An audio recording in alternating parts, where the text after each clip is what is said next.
No, they're going on a date. That's cute and gay. Hello, everyone. How's it going? Whoa, why did that go so fast?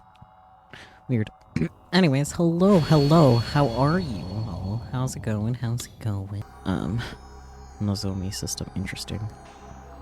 How did I not notice that before? Guys, ready for more delusions? I'm not. I mean, I am, but I'm also not. Like, chapter 1 was a lot. Hell, the prologue, which was only 12 minutes, was a lot. So I'm concerned for what chapter 2 is going to have in store for us. And I am going to try to get through all of chapter 2. Cluck Me is the name of the chapter. That's very exciting. Totally not ominous at all whatsoever. Load this data? Yup. Beep beep. Anyone going on the field trip, get on. Takumi Nichijo lay on the tatami mat, a colored pencil in his hand. This time it was yellow. Just a few minutes ago it had been red. Fascinating. He was happily scribbling with his pencil across the whole of his open sketchbook. Takumi liked to draw. Even during class, he was always scribbling something in the corner of his notebook. Fair. The TV was turned on, showing the morning news. For a 4th grader like him, though, the news was boring. He didn't look at it at all. That's typical for a 4th grader, I would say. Beep beep. You can't bring more than 300 yen for snacks. That's oddly specific. He was drawing a yellow bus and pretending he was the bus driver. The bus is full, so off we go. Whoosh. He envisioned the scene in his head as he put it to the page. It wasn't uncommon for him to get too excited and let his pencil go off the sketchbook and onto the tatami mat. Oh no. I guess, yeah, I could kind of see that in the CG. Damn, dude. Whenever that happened, his little sister, Nanami, would yell, "Hey, don't mess up the mat." She was a little brat, and he didn't care. He kept drawing anyway. When it came time to draw the passengers on the bus, he suddenly stopped.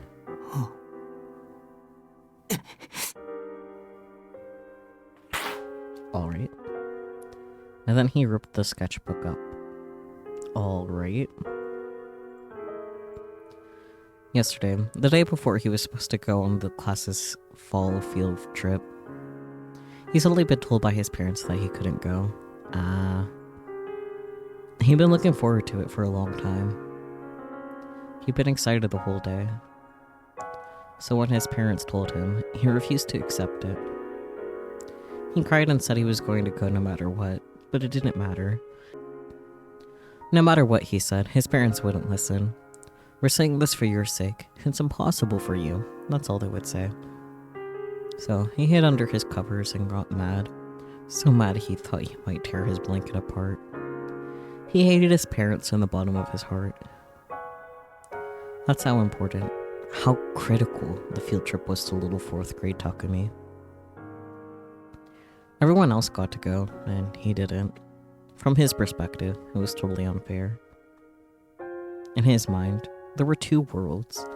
A lonely world where he was the only resident, and a fun world where everyone else got to be. He hated his teacher and his classmates for going without him. And he hated his parents for telling him he couldn't go. It wasn't long before that hatred boiled over. He bit his lip so hard it drew blood, and began to mutter a curse over and over. I wish nobody got to go. The next morning, the phone started ringing really early. His mom would pick it up and answer it, seemingly shaken by something. She set it down and a little later, it would ring again. Takumi couldn't sleep at all. It was past 9 a.m. Nanami was sitting on a cushion reading manga. She'd said, "I'll stay home from school with you," the day before. And so there she was. That's actually kind of cute. That's sweet. What a good little sister she is. His dad had gone into work and was nowhere to be seen. His mom was so busy answering the phone that she hadn't made breakfast. Oof. Today he didn't need to go to school. Glummy, he began to draw in his sketchbook. But it did nothing to help assuage his anger. It just when he ripped it up in frustration. Huh? That bus. There was a note of worry in Nanami's voice. He thought she was talking about his picture, but her eyes were glued to the TV set. Oh dear. Mom! Suddenly she called out for their mom, who was still talking on the phone. Takumi looked disinterestedly over at the TV. I'm willing to bet some fucked up shit happened to the bus. It was showing a collapsed bridge on the highway. Only a small 50-meter section of the bridge had collapsed.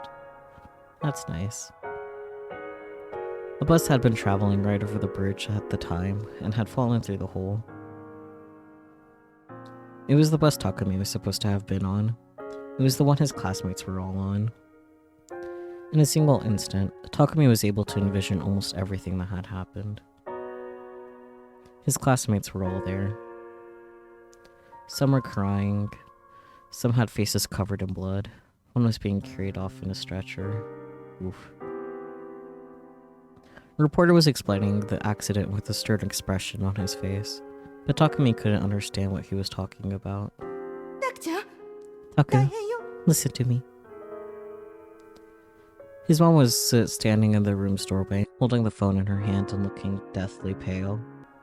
The field trip's bus got into an accident on the highway. It's on the TV too. And Mr. Saito is dead. For some reason, Takumi was sure of it. Because everything he was seeing on the TV was just like the scene he'd envisioned last night in his frustration and anger. In his mind, there was only a single thought, a strange certainty that he had the ability to see the future. He remembered a TV program he'd seen years ago, about whether psychic powers were real or not.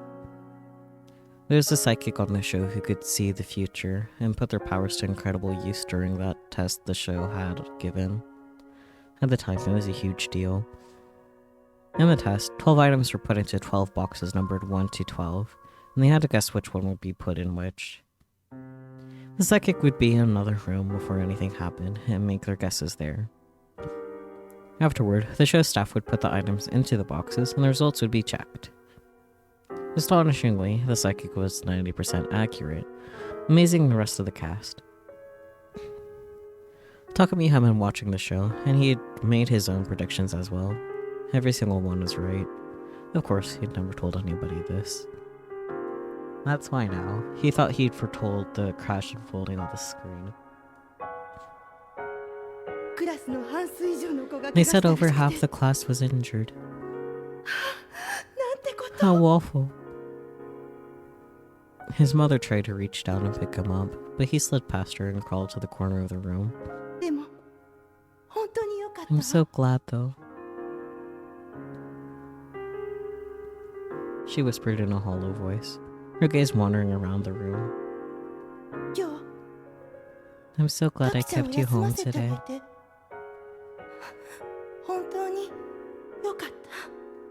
Takumi felt like he was about to throw up. It was all rotten, he thought.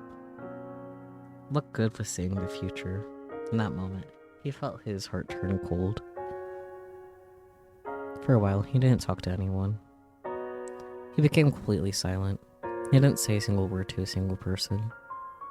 His parents were already overprotective, but this only made it worse. He gradually started to find them ridiculous, and began to keep up his silent act deliberately. And that was his way of getting back at his parents, he thought. That's healthy. He was so quiet they took him to a psychiatrist at a general hospital. He was diagnosed with PTSD. Of course, he didn't have PTSD, so he never took the medicine they gave him. He just pretended to take it. You can't be diagnosed with PTSD and not have PTSD. Like, that's one of the things that, like, you can't really fuck up with diagnosis. Like, at least if you diagnose it, you know? Like, you can not diagnose PTSD and be wrong. But, like, if it's bruh, if you're having flashbacks to trauma, I'm sorry, that's PTSD. you don't just get that diagnosis all willy-nilly. Even if it's 2008, that's not how it worked. His parents never picked up on the act, and even when he saw how worried and miserable they looked, he didn't feel the slightest bit guilty.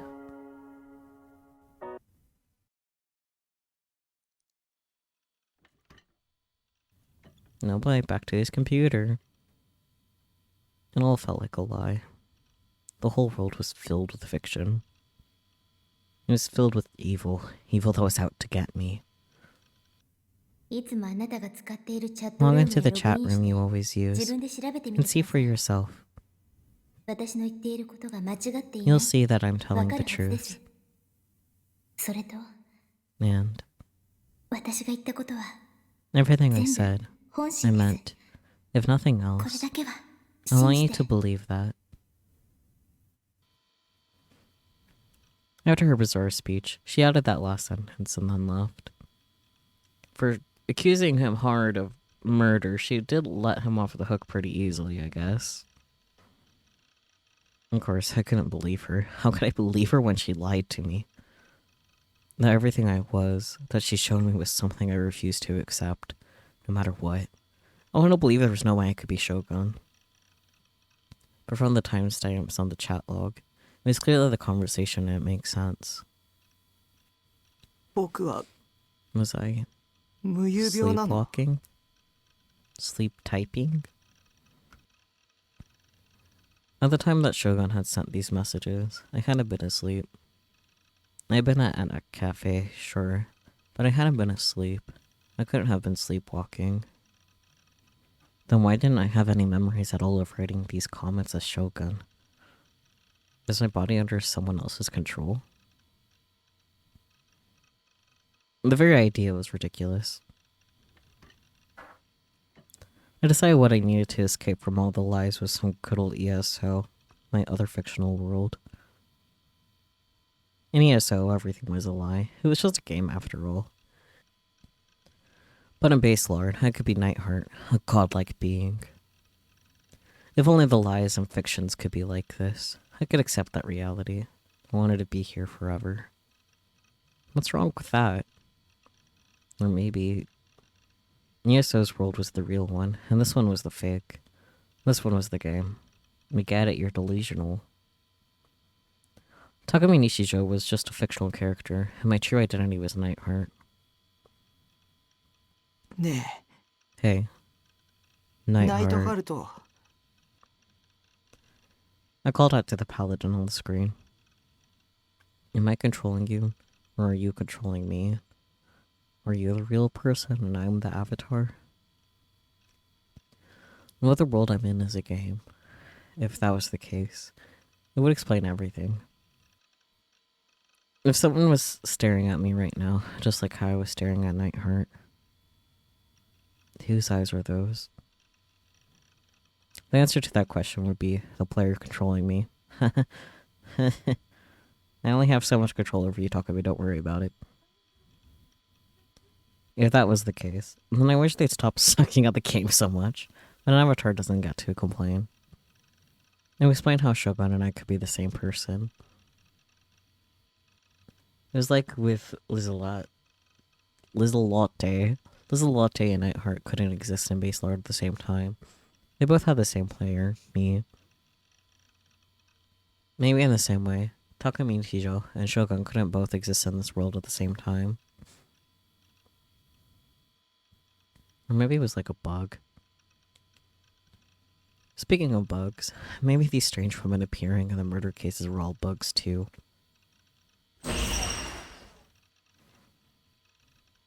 An image of Shogun sent me flashed through my mind, and I winced. I shook my head desperately. I wanted to run away from everything. If there's a player controlling me, then please reset the game. That will help you, sir. Just start over from character creation. You're not in that type of game, unfortunately.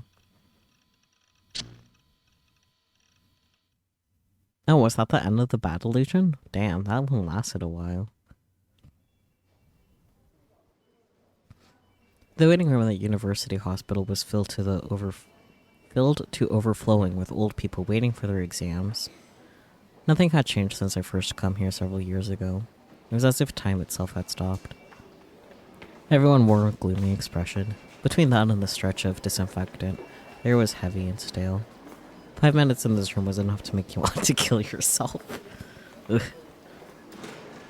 I didn't like hospitals. The lobbies were filled with people, but once you went down a hallway, it felt like you were completely alone. They'd always really scared me. I felt like the hallways were full of the stench of death. It always seemed to me that death was the true face of a hospital, and if you went further down the hallways, you'd find even more terrifying, awful secrets. So, to tell the truth, I didn't want to come. But there was something I had to know, so I had no choice but to sit here waiting for my exam. Even while I was playing ESO, the words Yua had said kept spinning through my mind, and I couldn't concentrate at all. I ended up staying awake all night, imagining all kinds of terrible things, and started to get really scared of there being something wrong with me. At last, I decided to go to a hospital, so I could get a doctor to tell me that I was completely normal. I wanted to prove that Yua was the crazy one, not me. Bro, you were diagnosed with PTSD when you were younger. Good luck with that. I was used to coming to the psych ward of this hospital. When the lady at the front desk had asked me if it was my first time here, I nodded without thinking about it, but it wasn't my first time at all. I wanted a doctor to tell me I'm normal, but I'm used to coming here. Buddy. Ever since the bus accident, my parents had taken me here on a regular basis. When I got to middle school, my doctor told me I was completely cured and I'd stopped going. That's how mental health works. It's been about 4.5 years since I'd last come here. Oh boy, here we go. The first doctor to look at me was an old man who's supposedly an authority in his field, but he'd only talk to me the first few times before handing me off to one of his students. Of course, his student wasn't that much younger either. If anything, he looked older than the first one. That doctor, Dr. Takashina, had said something to me that I remembered last night. This hospital doesn't treat just illnesses or injuries. It treats the heart. Wow. I didn't like the hospital, but he was really nice, and he seemed like a really good guy. Can't wait to see how our bad delusion will fuck this up. Not that this had stopped me. I'd kept up my act of deceiving the adults. It was Dr. Takashina who had seen through my deception, though, and they gave me an official diagnosis of completely cured.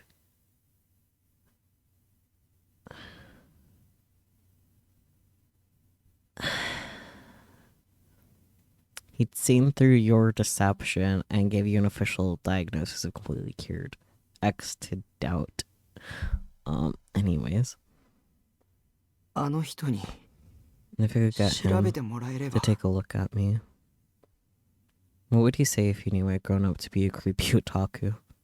No, he probably didn't even remember me.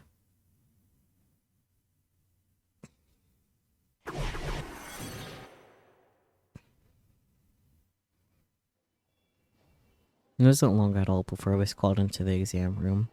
I thought I'd be asked to wait longer, but that wasn't the case at all. What about all those people in the lobby?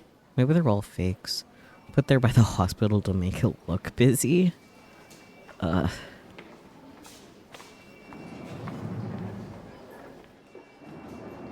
It was a different exam room than the one I'd been seen in 4 years ago, but I recognized how he welcomed me when I came in. Hello, Nichijo. Dr. Takashina was looking at me with a cheerful smile. Nothing had changed since I last come here 4 years ago. Feeling relieved, I just let loose with everything I was feeling. The doctor, help me. What's wrong? There's this girl. She's stalking me. I can't go to school anymore. She came to my house once and knows where I live, so I don't feel safe.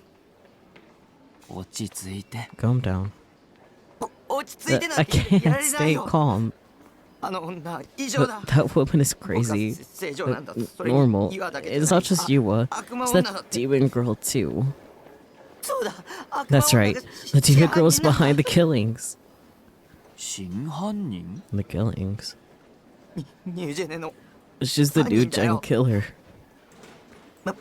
I'm sure of it. I saw her taking a corpse to the wall.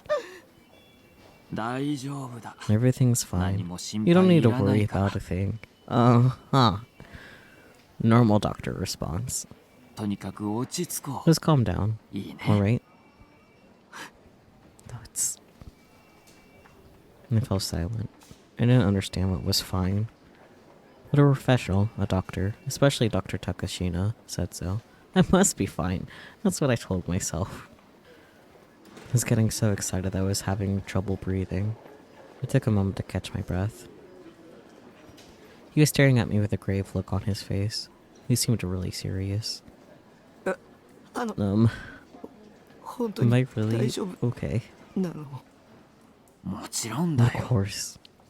That dangerous girl is after me. How can you be so sure? You want to know why? I nodded and he sighed a little. He was fiddling a little with the pen in his hands as he spoke. Because the girl you're talking about, she doesn't exist. Huh.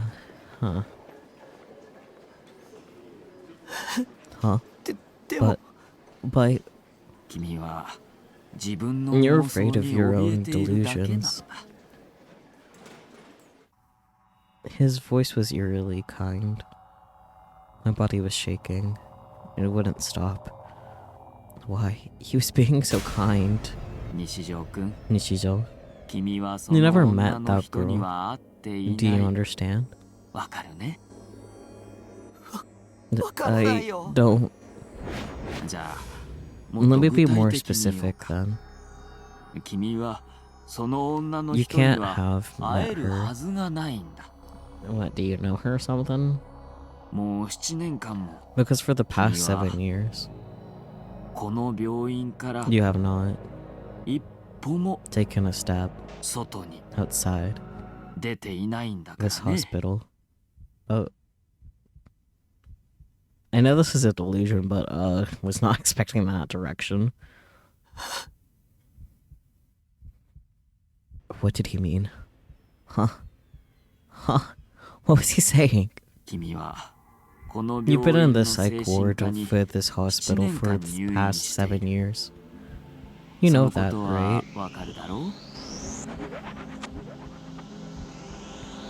I don't understand. I can't understand. Why was he telling me this crazy stuff with a smile on his face? I looked down at the clothes I was wearing.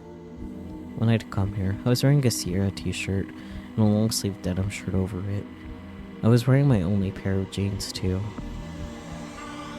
So why? Why was I now wearing a hospital gown? It was a pale green one-piece gown. A simple one that tied in the front with a string. Tied in front. I wasn't wearing pants beneath it. Thanks. When had I changed clothes? 7 years ago? This is a closed ward. No visitors. The patients are separated into male and female floors, which are locked off from each other.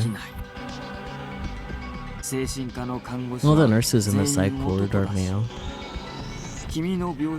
And you don't have any roommates, or windows either. You haven't had contact with a girl for the past 7 years, including family members. Don't you remember now? Or do you remember now? I could read so good.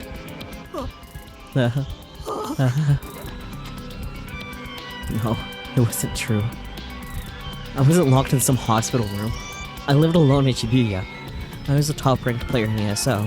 I even went to school 2 or 3 times a week. And I talked to the nurse at the front desk just a minute ago. Is this your first time here? Yes. Then please fill out this form. It has to be a lie. Do you really think so? He had something on my chart as he whispered. I couldn't read what he was writing. It was in Japanese. English? No. German? If you do think that, it means you're still having mental problems. I mean... You'll have to stay in the hospital a while longer. He glanced at me. His eyes were filled with pity. He never looked at me like that before. I fell to my knees, helpless. The tears came quickly. Oh, now I see. That's right. All my memories were just illusions of mine. I was the abnormal one. I was the crazy one. What an awful ending. But, it didn't even matter now. The memories were just a delusion. They weren't particularly good ones anyway. And I could just create new ones, right? Maybe I could have a world where nothing scary happened. I could be social and outgoing and get good grades. Girls would love me. All my friends would be girls who looked good enough to be models. And they'd all be in love with me. And then I could suggest that we live under the same roof. That would be the beginning of fun. Bittersweet and slightly crazy days for me.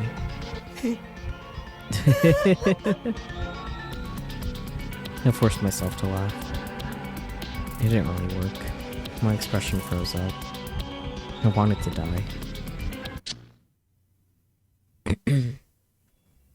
Suddenly, I realized I was still sitting on the sofa in the lobby. My body was soaked with a terrible sweat. A cold chill ran down my spine. I started looking around the room, unsure of what had just happened. There was an old hunched-up woman sitting next to me. Her eyes were buried so deep in her wrinkles that I couldn't tell if she was awake or not.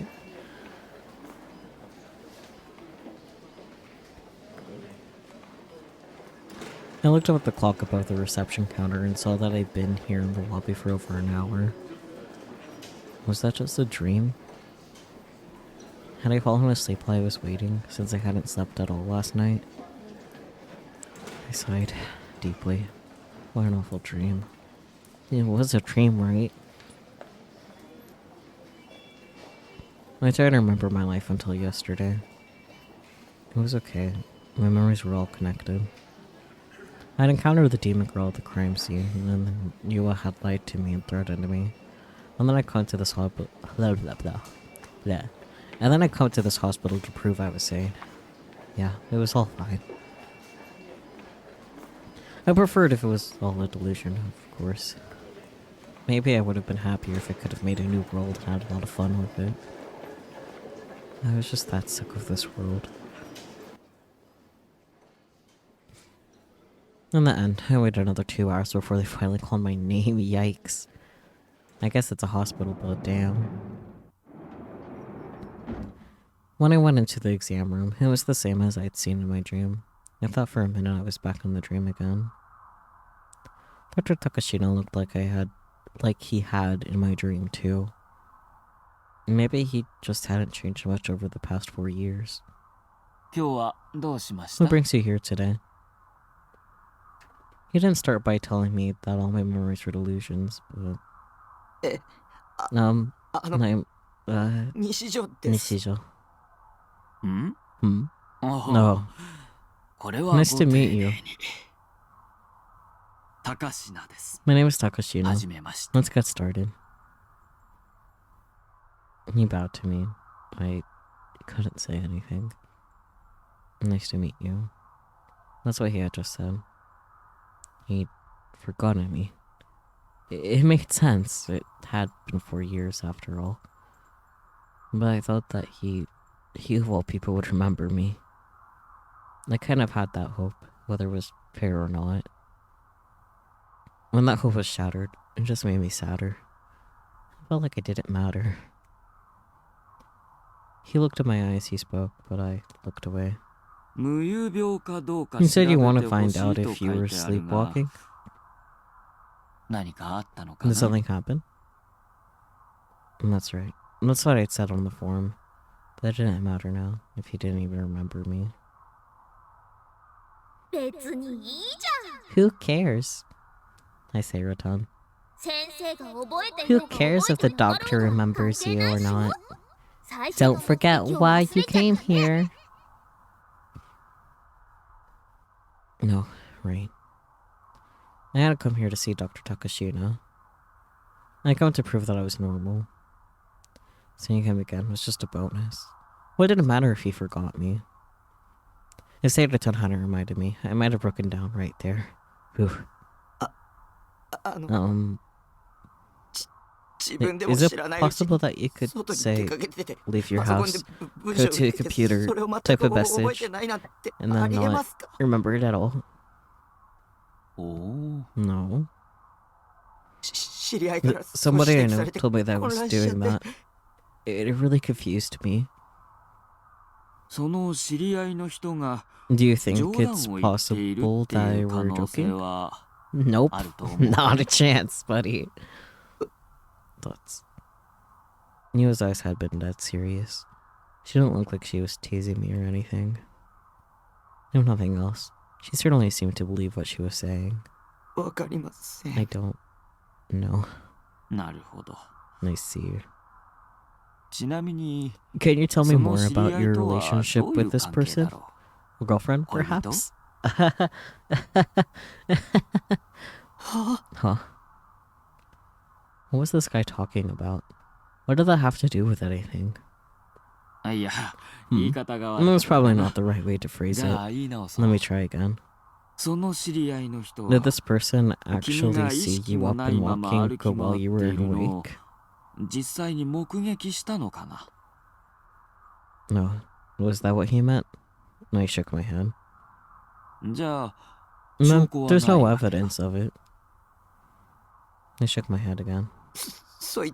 She thinks she's some kind of detective to show me all kinds of evidence. I see. And has there been any evidence or history of sleepwalking in your past? No. You've never woken up to find yourself not in your bed? Anything like that? No. Then you didn't notice anything until she told you? I nodded, weakly, before forcing myself to speak. I wasn't sleeping. Are you scared?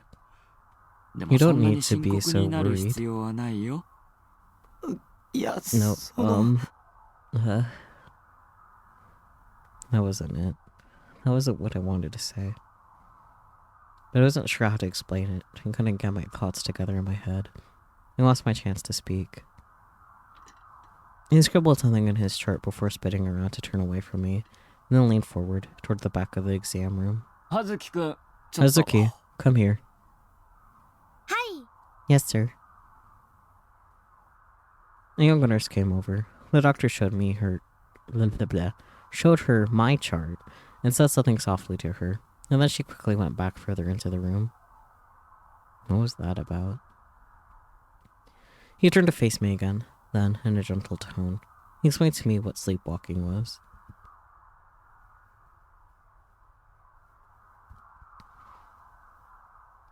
When someone falls asleep, he said, first they enter REM sleep, and then non-REM sleep.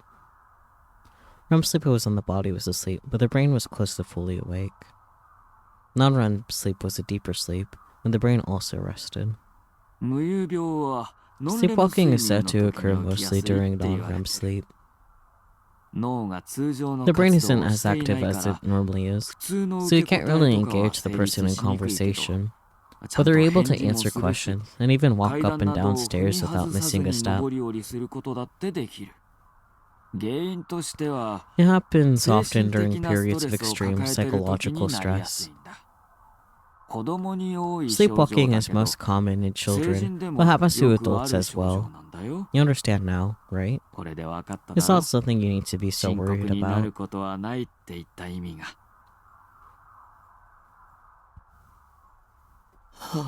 I see.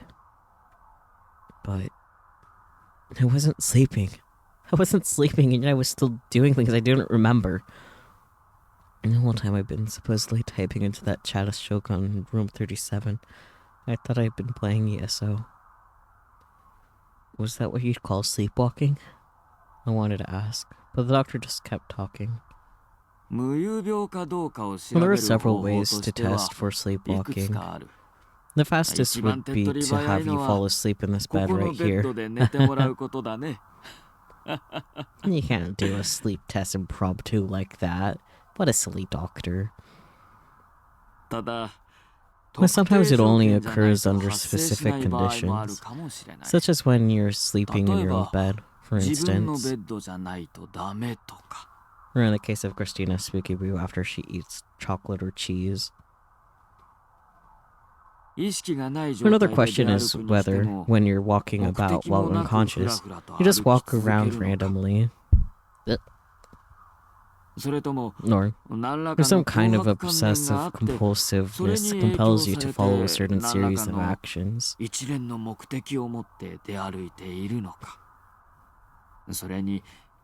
also possible that your mind needs to be in a certain mental state. For example, you could feel relaxed at home, but not here.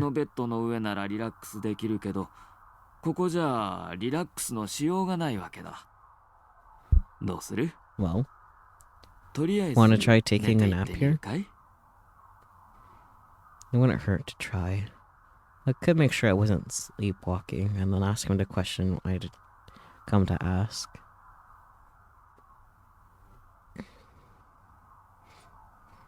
The nurse, Hazuki, led me to a bed in the back. It wasn't meant for sleeping, so it was hard and uncomfortable. Still, it was better than the sofa I was used to sleeping on.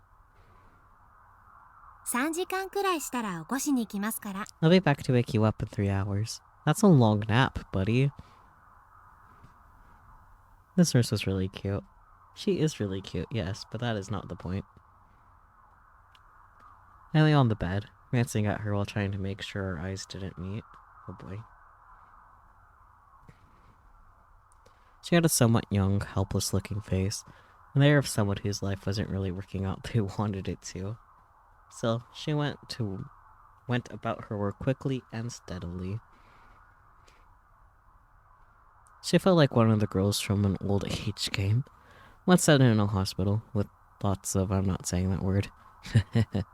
I'll make sure to keep an eye on you as best as I can, so don't worry about a thing. Just get some sleep. In other words, she'd be watching to make sure I didn't get up and start walking around. Good night.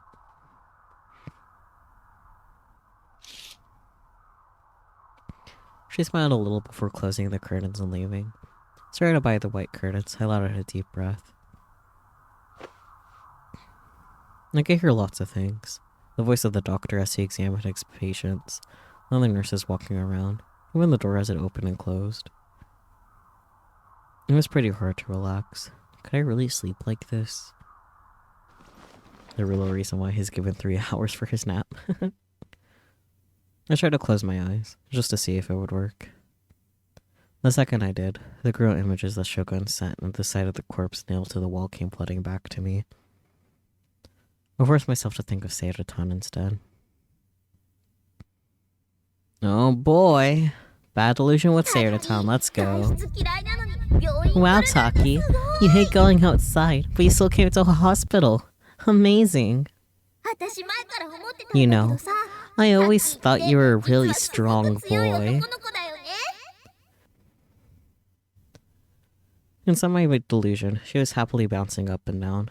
Next, she whispered to me in a sweet voice. I love how strong you are, Taki. And you don't sleepwalk, by the way. I see you every day, so I know. The voice in his head says that she knows. Don't let any 3D girls fool you. You've got me, right? Let's go back to your container house and spend our days together. Just the two of us, dork. Sarah, you're so cute. Sarah. Sarah's my ideal wife, after all. No girl could ever be better than her. 3D? Who cares about 3D?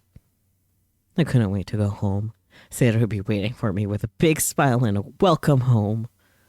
Just wait, Sarah-tan. I'll be coming for you. Time for a bad delusion.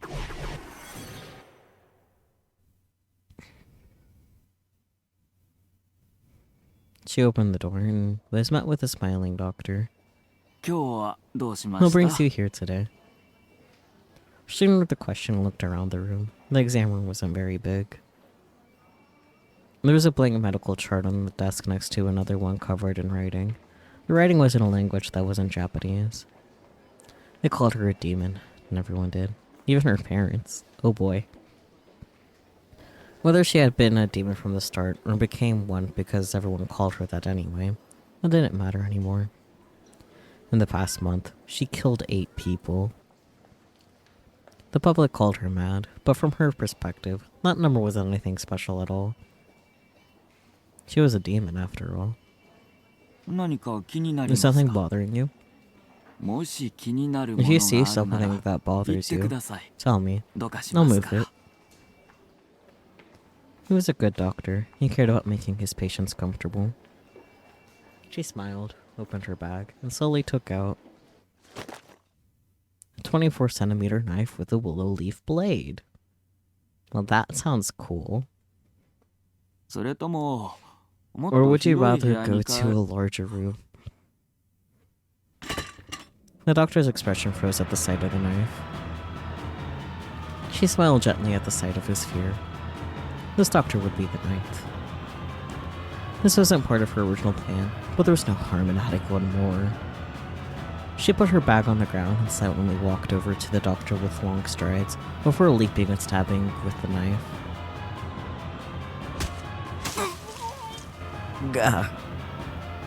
The knife slid right past it, the ribs into the heart. I want to see the knife. Me too, me too. That one strike was enough to kill. The body slumped forward toward her, then fell to the ground. Now it was an unmoving thing. She withdrew her knife and knocked the thing away with her elbow. Yeah. Just as the corpse fell forward, its white jacket stained with crimson, she heard the scream of a nurse who had come to investigate the ruckus. She slashed at the nurse with a knife, stepping on the doctor's body to get closer. A spray of fresh blood. It wasn't a fatal wound, but a jagged slash had been carved into the kind-looking nurse's face.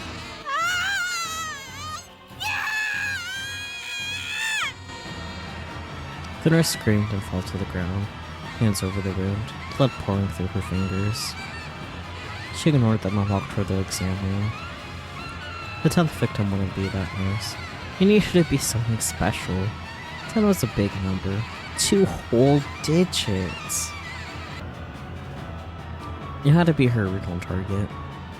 Other patients and nurses were already running and screaming. The whole place was in uproar. But no other voices reached her ears. She looked around, certain that he was somewhere nearby. Her eyes fell on the curtain. The curtain surrounded a tiny space, the size of a small walk-in closet. There's probably a bed inside. There you are. She shook with joy, warmth spread just below her abdomen at the thought of finally being able to kill him. She slowly approached the curtain, but instead of opening it, she slashed through it with her knife. When she peered through the hole she'd made, she saw a bed, just as she'd thought, and he was lying on it. Found you. When she saw him, she couldn't control herself anymore. She flung open the curtains and stood by the bed. He was asleep, a pained expression on his face. Gently, she wrapped her finger in his hair, softly stroking his head. He didn't wake up. She held the knife, blade downward. She raised her hand high. She aimed for his heart. Single strike, just like the doctor. That'd be enough to kill him. With a look of ecstasy on her face, she brought down the weapon.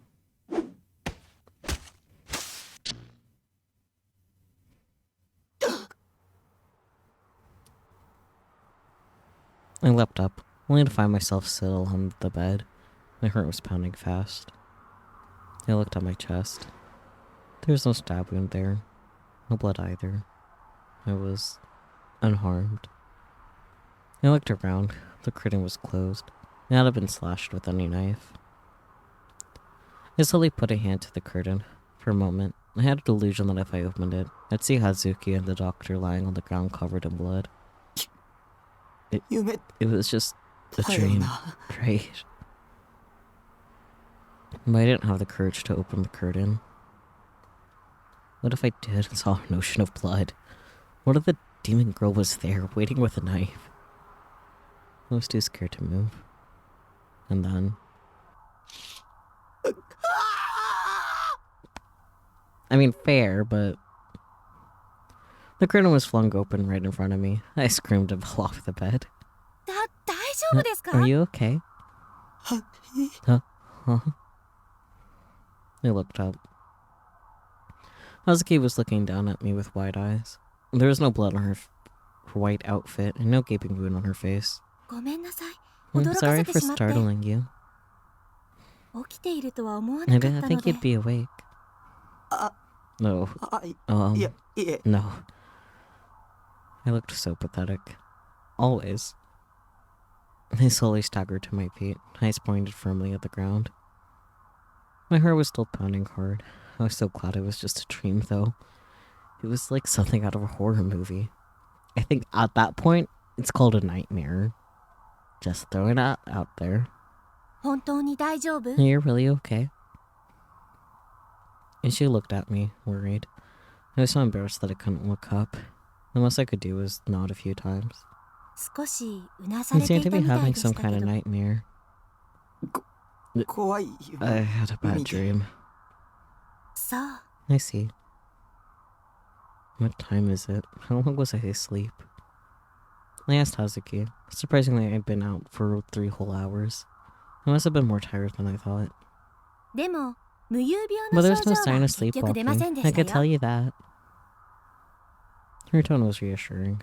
Well, it's possible that you just didn't show any symptoms today. We can't be 100% certain. No, I'm not a sleepwalker. I need to ask the question I came here for. But I didn't see the doctor. Hazuki offered me a sheet of paper. I looked at it. There were various questions for me to answer. This is a worksheet that will help us understand your current mental state. Think of it like a psychological test. Once you fill it out, the doctor says you're free to go. Can I talk to him?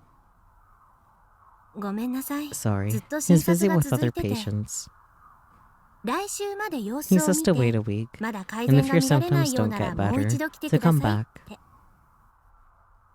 To be fair, he wasn't my personal physician or anything like that. He'd probably just given Hazuki, his nurse, instructions for me. But then what was the point of even coming to this hospital? I want to ask about the awful possibility that I was being controlled by somebody who wasn't me. Hazuki looked so apologetic that I didn't have the courage to demand to see the doctor. I decided to fill out the worksheet she'd given me. I'd write out the symptoms I was experiencing on the back. I decided I could come back next week to talk to him again. チェックシートは It's 質 a 問 simple に対して form. Yes か You'll be No か asked だ a けを series 答 of える yes or 簡 no 単なものですか questions. ら。当てはまる点があ If ったら any of it イエ applies ス to に you, チェックしてく please ださ check いね。 yes. 今後の西条さんの We'll 治 use 療 this に to 対する determine if 参 you 考 need にし any ますか further ら、 treatment. じっくり So 考 please えて think 答えて carefully くだ about さ your い。 answers. Hazuki was kind enough to give me a full explanation. Some of the questions of the test were weird. All the sorts of things you'd expect to be asked at a hospital. What are the questions? I'll know. It was almost like one of those online personality quizzes. What would answering these questions tell them? What are the questions, man? Nuts. Hazuki was staring at me. She was getting ready to leave. It didn't seem like she just had nothing better to do. She was observing me. No, watching over me. And being watched made me nervous, and so it was hard to think about the questions, but I suppose that was just a nurse's job. I decided to just forget it and fill out the sheet. I want to know the questions on the sheet. Oh, there we go. We gotta check the boxes? Oh my god, this is gonna be fun. Okay. Let's see. When you need to talk to someone, do you prefer text instead of call? Why is that a checkbox? That's not a yes or no question. That's a... I do prefer text instead of call, though. Do you sometimes have tinnitus? Nope. I mean, like, sometimes my ears will ring, like, they need someone to pick up, but usually that's right before my ear, like, stops hearing. But it's not that often, either. Anyways. Have you ever felt someone's eyes on you and turned around? I mean, Takami definitely has. Do stationary objects sometimes seem to be moving toward you? I know this means, like, stationary as in, like, the objects aren't moving, but I like to imagine it means, like, pencils and pens and cute letter sets. Hi, Relix. Welcome in. I'm going to not check that one because that doesn't seem right for Takumi or myself. Have you ever had a premonition that turned out to be right? Takumi certainly has. Hi, how's the self-diagnosis? We're actually in a hospital, Relix, so it's not self-diagnosis. Have you ever checked a digital clock and seen the same numbers repeat? You mean, like, check a digital clock and it's 11:11? Like, come on. What's that supposed to be? Like, I have checked the time and it's been 11:11 before. I'm sure Takumi has as well. Your first thought is like, do you ever check the time and it's the same time as another time you checked? I mean, watch-based deja vu. I see. I'll leave that unchecked then. Have you cried within the last month? Well, now that we're getting personal. Can you masturbate using just your imagination? Hello? What is that doing there? What the fuck? I feel like that's definitely applicable to Takumi, though, because he's a freak like that. Why is there another one about masturbation? I am starting to get concerned about these questions. I'm gonna say Takumi has indeed cried in the last month because, yes. Can you stay focused on just one mental image while masturbating? I'm sure he can. Can you fantasize about something with your eyes open? That's just called daydreaming, isn't it? It's delusional, so obviously yes. Does the front of an automobile ever look like a face? Yes. Okay, now I'm understanding what he means about this coming off like an online quiz. Okay. Do you have difficulty going to the bathroom after watching a horror movie? No. Not a fan of haunted houses.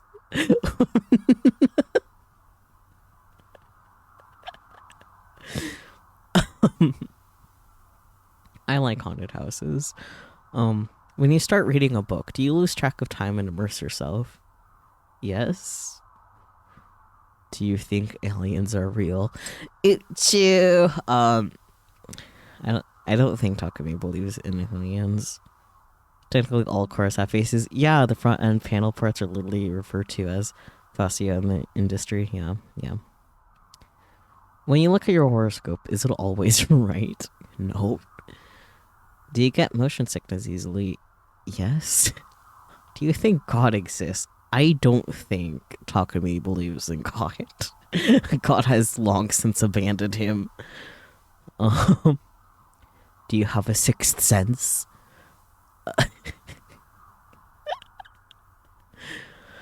I mean, he feels like he's getting watched, but that's different. Intergenerational refreshes for a given model are also called facelifts. Yes. When you sleep, do you dream in full color? I guess. When you are asleep, do you ever understand that you're dreaming? Yes. Not super often, but it happens. Lucid dreaming. Have you experienced partial memory loss? How about a lot of memory loss? Do you have trouble making eye contact with others? I mean, yeah. Doesn't everyone that's neurodivergent anyway? Especially the autisms. Does the sight of a lemon make your mouth full of saliva? No. When other people yawn, do you yawn too? Not very often. Damn, last question made you yawn. Nice. Empathy check. Yawn, yawn, yawn, yawn. How many of you have yawned? Yeah, anyways. Let's see. はい、お疲れ様でした。 Okay, thank you. When I checked out the last few questions, Hazuki spoke to me before I had a chance to say anything to her. I've been really embarrassed. I'm here watching me the whole time. Maybe my face had been red. I finally handed over the worksheet, trying not to look at her face. I hadn't had time to write my symptoms on the back. それでは待合 No, 室でお待 please ちく wait だ in the さい。 waiting room. お薬が出てますから。 You'll be given some medicine. Oh boy, what kind? え、 Huh? 薬 Medicine? It was getting some kind of prescription. The doctor hadn't said a word about that. ええ、 Yes. 先生の指示 It で was for the doctor's 弱い instructions. 精神安定 Some 剤 mild です。 sedatives. ぐっすり They'll 眠 help れ you るように sleep なるし、 and don't have any 副 side 作用など effects. もありませんよ。 Anxiety medicine, let's go! Woohoo! Thanks, Doc. I was appreciative, but also the thought of waiting in that lobby again made me feel miserable.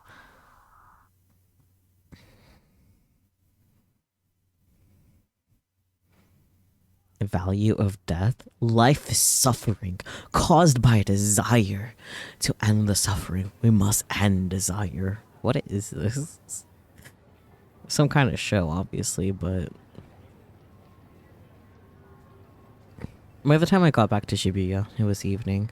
The hospital itself was in the Shibuya ward, but the closest station was Yoyogi. Taking the train was the fastest way to get there and back. The Yamanote line was as crowded as ever, though, and riding just 2 stations was enough to make me feel exhausted. I didn't think I was up for getting on another train, so I decided to walk from Shibuya station to the base. I'm too tired to get on another train, so let me walk. Okay, buddy. There were just too many people at the stations. I hated crowds. It always made me feel like I was going to pass out. You're gonna run into crowds while walking too, buddy. I didn't want to spend any more time there than I had to, so I quickly tried to get across Scramble Crossing. Good luck with that, with the crowds and stuff. That area was so packed. It was hard to even walk in a straight line. Maybe you should have just taken the other train. Maybe. If you didn't keep a steady forward pace, you run into the people walking beside you or get hit from behind. There were also people blocking your path, trying to hand you packets of tissues with ads on them. You didn't even force them into your pocket. I can remember the first one, but the second one is a cute lady, so I took some from her. Nah, I see the logic. His like mentally exhausted from dealing with people, so he's trying to avoid people. Sure fucking worked out for him though. Ah yes, let me avoid people by going through Scramble Crossing. Yeah, that makes so much sense. These tissue people were just the worst. They shouldn't have been allowed to stand in the middle of the sidewalk like that. I took the tissues anyway though, since they were free. That's fair. I looked at the tissue I'd been given. This back came with a small flyer, with white text on a red background. That sounds ominous. It was a pretty weird color combination. Kinda spooky. It wasn't a combination you saw often. That much I was sure of. I read the flyer as I walked along. Oh boy. There's a shortage of type B blood. There's currently a serious shortage of type B blood in Shibuya. We may no longer be able to deliver blood to all patients that need it, and people may die. With your blood donation, he will not survive. Please come to the blood donation center in Shibuya Inokashira Line building. I mean, you can also give patients that need type B blood type O negative. It was a flyer for a blood donation service. As I looked at it, I thought back to the worksheet I'd been given at the hospital. I hadn't seen anything like it when I'd gone there 4 years ago. Maybe some kind of new diagnostic that only had gotten popular over the last few years. But still, I felt like I'd seen it before. Deja vu. Again. I felt like that was happening all the time lately. It was really creepy when your body and mind refused to do what you wanted them to. So, I tried to dig through my memories to find out what was going on with this deja vu. Good luck. My mother used to take me to the hospital about once a week. No matter what they asked, I never respond. I just move my head up and down or side to side. At first they saw me in a normal exam room, but when I showed no signs of recovery, they started sending me someplace different. Well, the place was some kind of counseling room. It had a sofa and lots of stuffed animals. It seemed to have been decorated with the aim of putting the patient at ease. Dr. Takashina never blamed anybody. He just kept trying to make me better. He was the only one who figured out that I could speak, but just didn't want to say anything. My mother would always talk to me in a deliberately chipper voice. Dr. Takashita would always welcome me with a bright smile. The nurses were always kind too, and... And it felt to me like there had always been somebody else in that room. Right. He was always wearing a dark black suit. It was a weird outfit to see in a hospital. He was just as quiet as I was. I don't think I ever heard him talk. I never did figure out who he was. He didn't feel like a doctor. He always just stood off to the side, looking out the window. I always called him Mr. Nozomi. Ah. Interesting. He never actually given me his name, though. Nozomi. Nozomi. You know, like what's on the everything. The man in the suit always wore a small badge. He read Nozomi, like a logo of some kind, so it probably wasn't a name tag. Yeah, the worksheet had the Nozomi logo on it too. Yeah, and you know what else has the Nozomi logo on it? The options setting. The settings. No wonder I thought I'd seen it somewhere before. I felt a little better now that the mystery was solved. No one's Nozomi though. It was clearly the name of some kind of company. Maybe it's a counter-terrorist organization founded by its hot female CEO, Nozomi. Like a manga.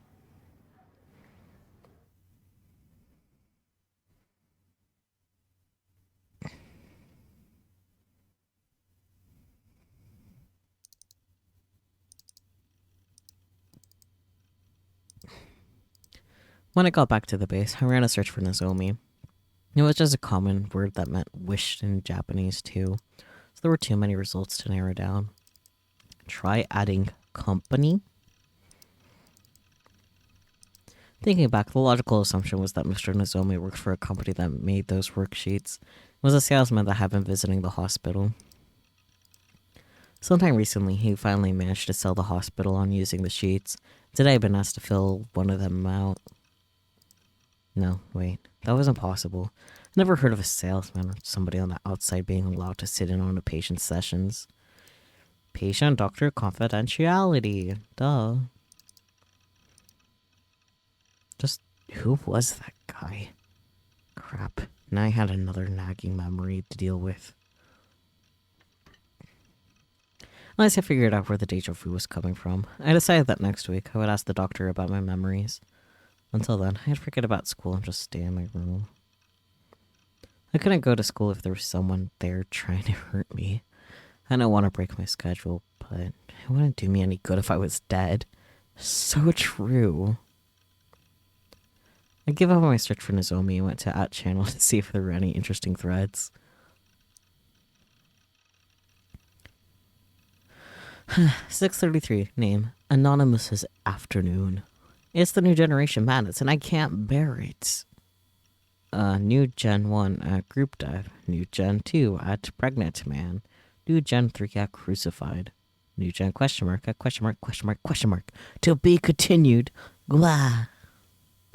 The bear emoji. Yeah. The news board was filled with nothing but the new generation madness threads. Even the ES board, blah, blah, blah, blah. Even the ESO board had to recreate the new gen murderers in ESO thread going. I was getting sick of it. When I logged into ESO, Grim was there. Oh boy. Not chance news boards have been boring as hell lately. It's all new gen crap. Well, it's the biggest story right now. Every time there's a new case, it's a big festival. Everyone goes crazy. They haven't caught the killer yet. Well, you know, the cops are morons, lol. Some idiots have decided that's actually a cute moe girl. That demon girl. How did the game know we try to kiss anime boys? It knows all. The images of the dark eyes of the girl I'd seen during the crucifixion killing came back to me and I shivered. I don't want to remember it all. At all. But the slightest little thing and the memories came flooding back. You know what that is, buddy? PTSD! Seeing the killer's face, I knew who she was. Should I have told the cops? But I don't want to get involved. Demon Girl. Is that the latest variation? Heh, that's going a little too far. Anyway, New Gen is just fascinating stuff. I joined a New Gen community on Furepada. You're getting too into it. The only ones in our guild who are into it are you and Big Sis Geiji. I can read. Yeah, seriously. That was true. Then I wouldn't be able to keep up with the discussion or chat channel. New Gen's just really messed up stuff. It's crazy to read about. It's like it's a serial murder case or something. I knew you were into Gerdo stuff. But don't tell me you're the kind of guy who wants to see art in his murders. That crucified corpse was such a mess. I thought it was some kind of art piece for a minute. If you wanted to call it artwork, I guess you could. Nah, it'd be better if they had some perverted sexual element to them, right? No. It's like the ultimate kind of S&M. No, there's still boundaries in the stuff and good, healthy S&M. Murder is a step beyond that boundary, usually. This guy's a goner. Somebody needs to do something about him. Once you lose your virginity, you'll understand. I don't think so, buddy. So you're telling me you're not a virgin? Kamoji. Shocked Kamoji. You traitor horse. Anyway, there's all kinds of stuff on the aggregator sites. Take a look sometime. I didn't want to look at them. They scared me. How the fuck is the MC not the least sane person in this game's chat? I don't know, man. I wanted to run away from the fact that I'd been at the murder scene. That's how I cut myself off from all information about New Gen. And that's how I hope I could convince myself that it was all just a delusion, but in ESO, as practically a god, it wasn't enough to be strong. I had to know everything. Especially since I was kind of a leader in the guild. I was supposed to be the leader, but I couldn't even keep up with whatever everyone was talking about. It would just be embarrassing. I had to avoid that. I went to the address that Grim gave me. The top banner said New Gen Aggregator in big letters. Aggregator sites are a kind of wiki where any number of people could add information to the articles about a certain topic. Interesting. A New Gen Aggregator site would have information about New Gen, constantly updated by different users. Some of that information wasn't trustworthy in the slightest, and sometimes there were trolls, but if you wanted an easy way to get a handle on the basic facts of something, it was good. There were always tons of links for one thing. I decided to start with an article called The Case So Far. My pulse started to quicken. Just reading the site was enough to make me nervous. I could feel the sweat forming on my hands.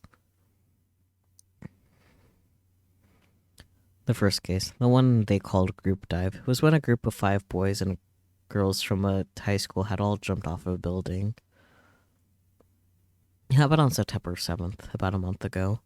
It was the middle of the night at a place called Shibuya Cornelius Tower. The 5 had jumped off the building's helipad and died instantly on impact. I mean, that would do it. An autopsy showed that each of them had DNA belonging to someone else under their nails. There were scratch marks found too. It was theorized from this that the 5 of them must have jumped off while holding hands. There's no sign of any kind of suicide note left on the roof. Below the summary was some information added by some internet detective. These sites are often referred to as snakes, who actually gone to Cornelius Tower. According to him, the roof was off limits to visitors, and the door to it was kept locked at all times. Of course, it was locked at the time of the jump too. None of the deceased had a key on their bodies when they'd been found.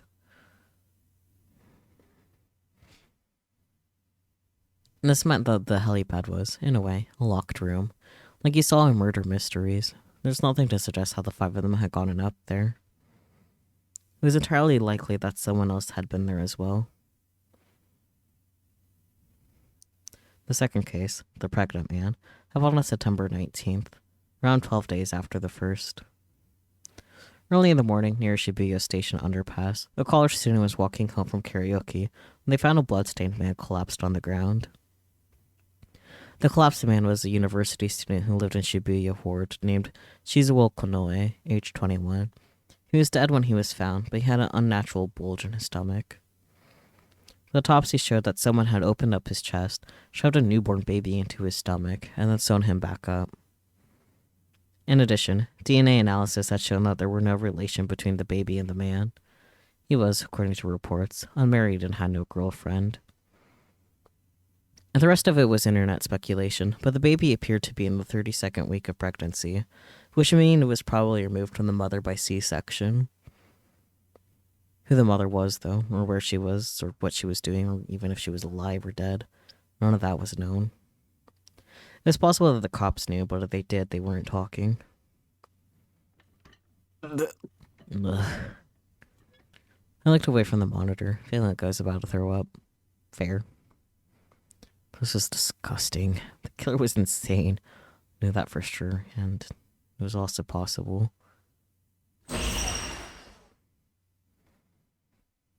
That girl had been behind these horrible murders. Well, Japan's screwed. I took a moment to gaze on my beautiful Seiratan. Looking at her helped calm me down. I thought about taking the sedatives that the doctor had given me, but for now, Seiratan was good enough. Still, though, I had to do it to keep up Nightheart's reputation as a leader, but reading these hurt.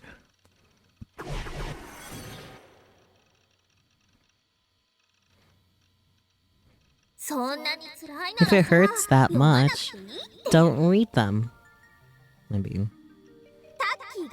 mean, if you're a masochist, I won't stop you. But seeing you suffer hurts. Forget about this. Just do something fun. You can use me to draw like you usually do if you want. Thanks. Sayata-chan was such a nice girl. She was my only true ally. My wife. I put my elbow on the table and rested my head in my hand. Taking deep breaths, I stared at Sayata-chan's smile. Phew, I felt so much better. Maybe I could read a little more if I took breaks to glance over at Sayata-chan. I decided to give it a try. Why have these two seemingly separate incidents both been given the label New Generation Madness? The group dive was treated as just suicide at first. But after the pregnant man case, the net started taking another look at the group dive and found out how many strange elements there were to the case. Speculation began that it was actually a murder, not a suicide. Supposedly, the parents of the dead kids and their friends all said there was no way they could have killed themselves. Since both the cases were in Shibuya, a traditional center for young people, the news started calling it the madness created by the new generation of youth, and then simply the New Generation Madness.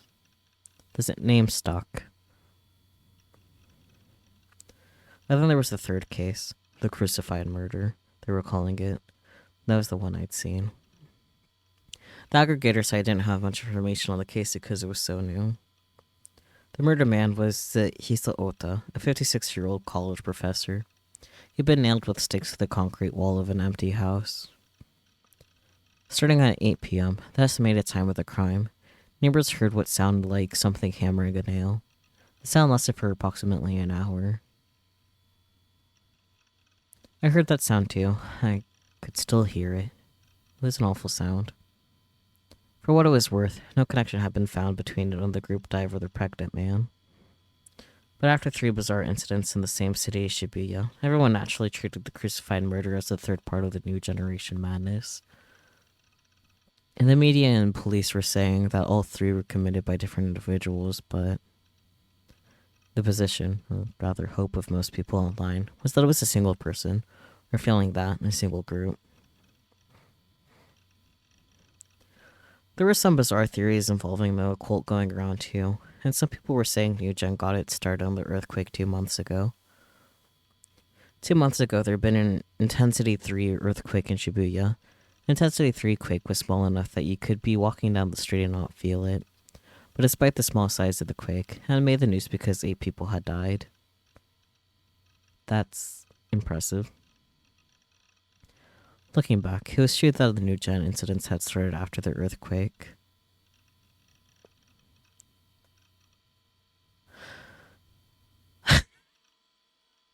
You're right, Spooky. That not MasterCard local definitely says slave card. I mean, that's one way to avoid a copyright, I guess. Just flip to an antonym from the original one, I guess. Interesting. Nice catch. I don't know if that was worth acknowledging, but that's a thing. Damn.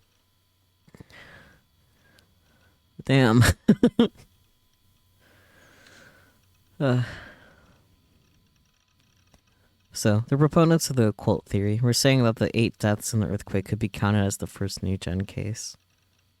Sometimes they get in arguments with the more mainstream New Gen theorists. No matter who was behind it, it was bizarre that 3 such incidents could happen without a single clue as to who was behind it. A lot of people online were eagerly awaiting for a 4th incident too.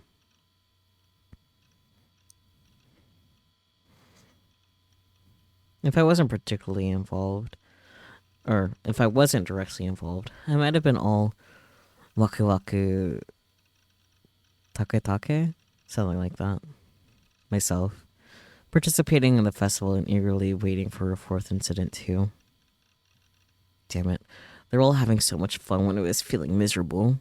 Teka Teka, thank you, Marvel. I almost got it. Right vowels, wrong place.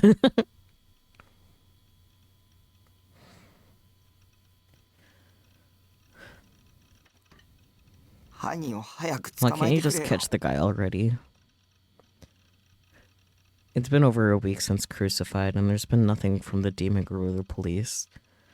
Have you considered that the police force of Japan sucks?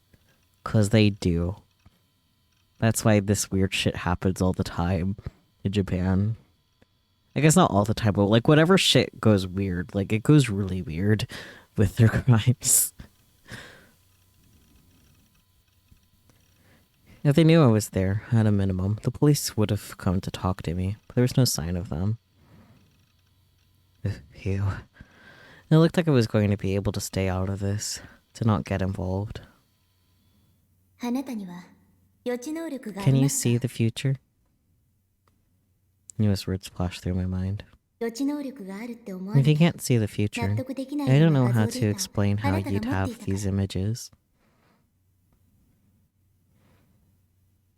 Just when I was about to finally relax, I suddenly found myself feeling awful again. The photos that Shogun had sent me, they were still stored on my computer. Why did he save them? Everything Gyo had said was just a figment of her own delusions. It was crazy. It wasn't even a real theory.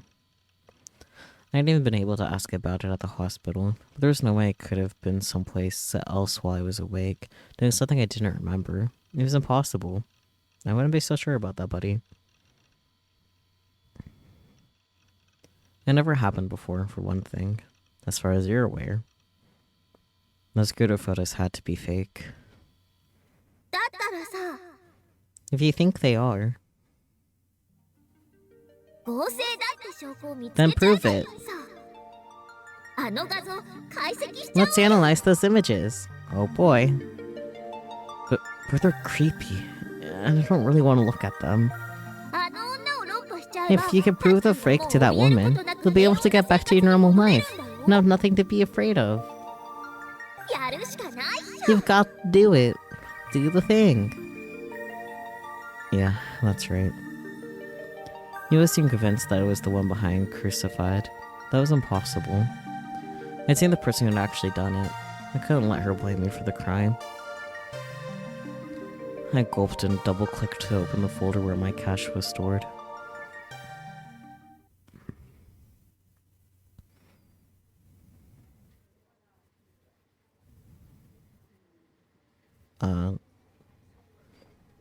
Yosuji Ban entered the big conference hall of the Shibuya police station for the first time in 3 days. The conference for what was being called was the Maruyama-cho crucifixion murder had already begun, as some of the officers were glaring at him for being late. Ban forced a weak smile at them before sitting down, telling them he'd been in the toilet throwing up. Didn't seem like it would suit the current mood of the room. They assembled a task force to handle the Maruyama crucifixion murder the morning after the incident. Between the Cornelius Tower group suicide and the Shibuya Station area man-baby murder cases, the police force was already stretched thin. So even Ban, a nobody lieutenant from Section 1 of the Tokyo Metropolitan Police, had been sent in to help the Shibuya ward cops. Since all 3 cases had happened in the jurisdiction of the Shibuya police, there was now a highly unusual situation. 3 different special task forces at a single station. Because of this, the team had to take turns scheduling their day in the big conference room. Since the media kept calling it the New Generation Madness, there was a rumor going around that they were going to resolve the shortage of officers by bringing all 3 together under a New Gen Special Task Force. All of the officers thought it was a stupid idea, but that didn't mean it wouldn't happen. Lieutenant, give me your report. Captain Matsunaga was Ban's boss and the leader of the task force. He glanced sharply at Ban. But Ban didn't notice. He He took a deep breath while waving a paper fan at his face. 警部補 Lieutenant. バン Lieutenant 警部補 Bond, are you 聞 listening いて to るの me? か 呼ばれてるっすよ。 He's calling you. バンさんの報告 They're 待 all ちなん waiting すから for your report. ちょっと Hey. Only when Bond's partner, a rookie detective named Suwa, whispered to him, did he realize he was being called on. Didn't we see this guy before as Takumi? Like, it was just in passing, but... No, sorry. すんません。 Suwa will give the report. 報告はすわ。自分っすか Me? 俺がいなくても報 I 告 told you しろ to give the report if I wasn't here. 早くしろ。 Get to it. After a sharp elbow from his older partner, Suwa sighed and stood up. We finally finished analyzing the security camera footage from the area near the crime scene. It showed a suspicious individual in the area at the time of the murder. Rumors broke out in the room. The air instantly became tense. The detectives from Shibuya police all began to scribble down notes. Careful not to miss anything, he said. They were desperate to solve this case. There had been 2 brutal murders. The group dive was still classified as a suicide, in the span of a single month within their district. They needed to catch this person responsible, and now, even if it meant dropping their usual stoic demeanor. I'll put the image up on the projector. It's gonna be Takumi, isn't it? So I put up an image on the projector screen, just like Bon had told him to do before they had started. It showed a narrow, dirty back alley in Maruyama's Hill. It was night, and there were a few lights, so it was hard to see much of anything at all. And this is the camera footage from a commercial parking lot around 50 meters from the crime scene. The parking lot was a tiny one, with no more than 2 spaces. It was located on a tiny strip of land crammed between buildings. From here, you couldn't see the crime scene. You could barely see the road in front of it. It showed the road a street away from where the killing took place. There's no audio on it either. The footage had a timestamp on the bottom right. It read to 9:34. As I'm sure you're aware, a resident testified about hearing a sound like someone hammering a stake that started after 9 o'clock and continued until around 9:30.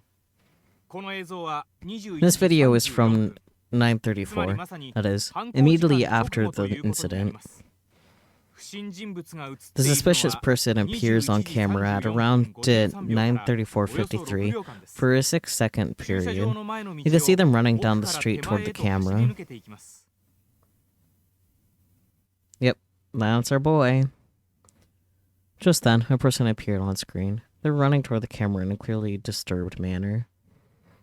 The camera's resolution was low enough that it was hard to completely tell if the person was male or female, but Bon had already spoken to the science lab and had them analyze it. The lab says the individual is male, somewhere in his late teens to 20s. They weren't able to get a physical description of him. That said, the school uniform he's wearing is a pretty distinctive one. It's used by Suimei Academy, located in Shoto. And if you look at his right hand...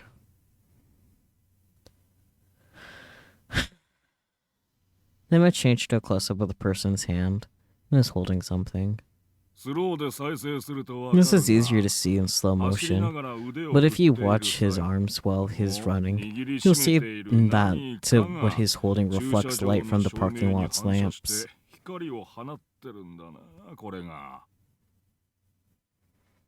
When it was time to reveal the big discovery, Bond took over. From its shape, it may be one of the cross stakes used in the crime. More rumors from the detectives. The killer behind the crucified murder might be a teenager. That was a shock. Maybe the media's new generation madness is more than just a catchy slogan. So this boy is our best lead at the moment. That's right. Bond stroked his unshaven shin. It was a habit of his. Whenever he got a step closer to finding a criminal, he'd run his fingers through his stubble and enjoy his victory.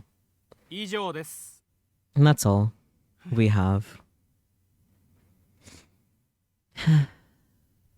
But you could tell that he wasn't covered in blood. It's hard to believe that he would, like, commit such a heinous crime and not have a single drop of blood on him, you know? But, you know, what do I know? I already know Takemi's innocent, I think.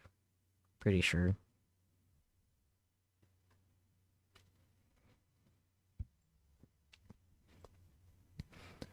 Suicide and sat down. ひどいっすよ。 That was really 美味し mean. いところ持って You って took the best part. Vaughn ignored Sua's complaints and stared at the image of the teenage boy in the projector. ようやく尻 We 尾を出した finally ん got a だ lead. Time to make sure it doesn't go to そいつ waste. を掴んで離さねえようにしないとな。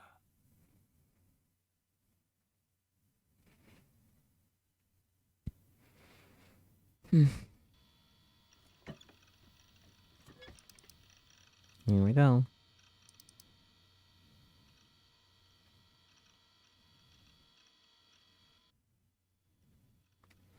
I found that image Shogun sent me in my cache folder.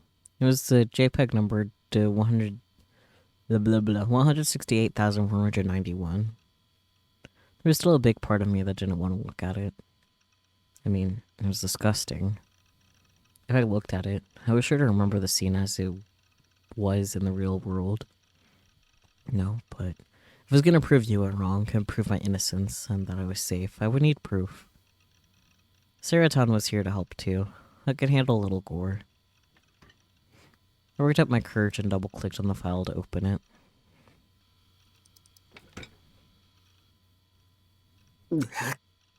Blech. Yeah, it was gory alright. But compared to what I'd seen in the real world, it wasn't that bad. It was fake too, right? I could handle it. The first time I looked at it, I'd only taken a quick glance before closing it. I hadn't looked at the whole image from top to bottom. This time, I was able to take a closer look, even if I had to suppress the urge to vomit. I didn't know how to tell if an image was fake. Do you look at the direction of the shadows, the background, things like that, and see if anything was wrong? It seemed to me the most likely possibility was that they'd taken a photo of the alley first and then added the staked corpse later. And then, the day after Shogun sent this to me, they carried out the murder just like in the photo. Because of the darkness and the low resolution of the photo, I couldn't tell much about the body. Only the stakes were clearly visible. The light was focused on the area surrounding the corpse, as if that was the only thing they wanted the viewer to see. It felt like whoever taken the picture had framed it like that deliberately. There was no way the light shining right on the body and nowhere else was a coincidence. Or maybe it was a coincidence. I had gotten a clear look at the scene when I was there for real, so I couldn't say for sure. The demon girl wasn't in the picture. But if you stared at the picture until you thought your eyes would bleed, you could make out what looked like a person in the darkness on the left edge. I almost missed it. Between the low resolution and how they were standing in the shadows, they were almost impossible to spot. On my first glance, I missed them completely. This is a doctored photo, or it should have been, so maybe the person who took it let themselves get photographed by accident. I forgot to delete it when they added in the corpse. They were wearing a Suime uniform. It must have been that demon girl then. She wore one too. But the person in the photo seemed to have short hair. The demon girl had long hair. So did Yua. I decided to use image processing software to make it easier to see. I booted up the software and dragged to the image on top of it. Then I gulped before going to the level of judgment slider in the menu. I made the photo brighter and... Huh? What was this?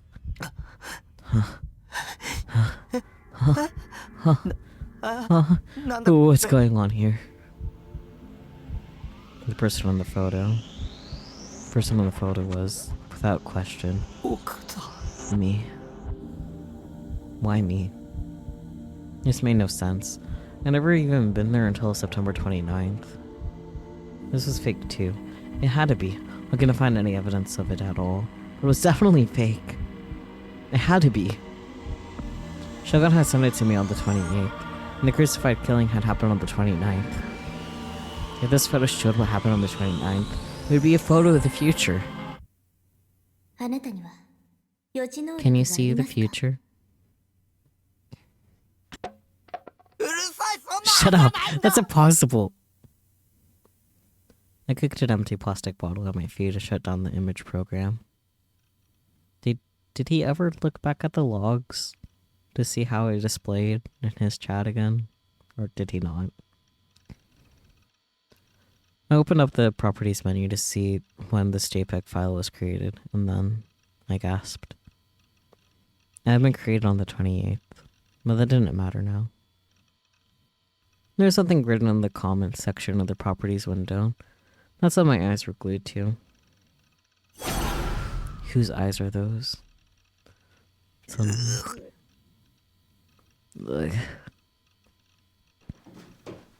I slammed my fingers down on the keyboard before pushing it to the side of the desk and cradling my head in my hands.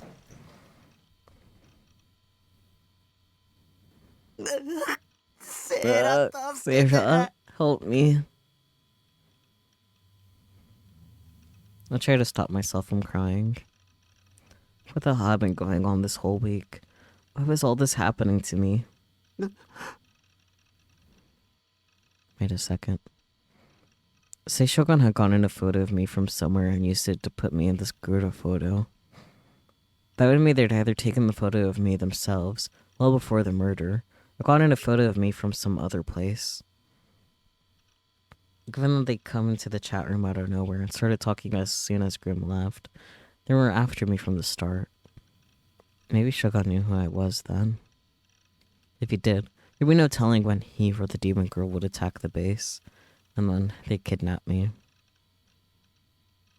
I felt the prickling on the back of my neck. That gaze again. I was being watched by someone. How about multiple someones?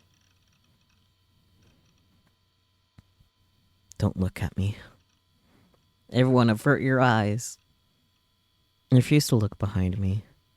Time for the I'm not turning around so easily game. I was shaking with terror. I wanted to go check the lock on the door, but if I looked around, I'd lose. I suddenly stared at the monitor instead. To calm myself, I opened up a word processor program and typed the thoughts that came to me. きっとそうに決まってる Yeah, that has to be it.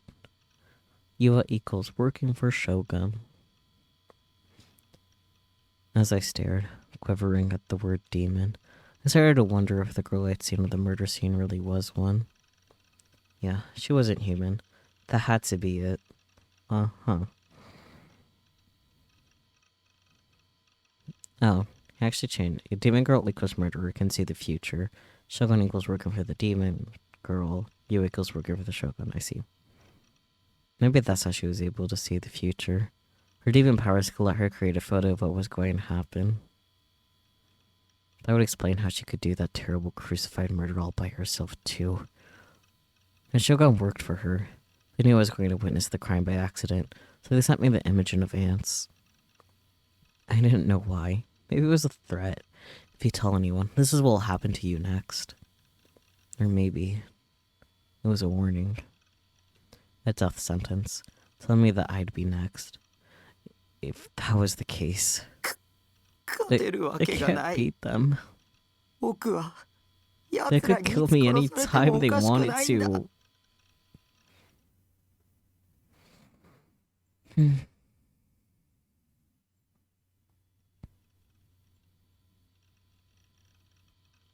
Yuva Kusunoki was staring at the computer in her room. She had a serious look on her face, and she was quickly reading through the information on her screen.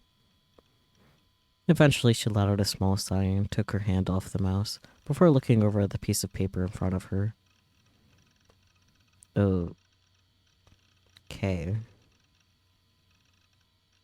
It was a printout of the chat logs between Shogun and Nightheart. The same as the one she'd shown at Takumi Nichijo yesterday. Can I point out that, like, even though these messages were still sent, like,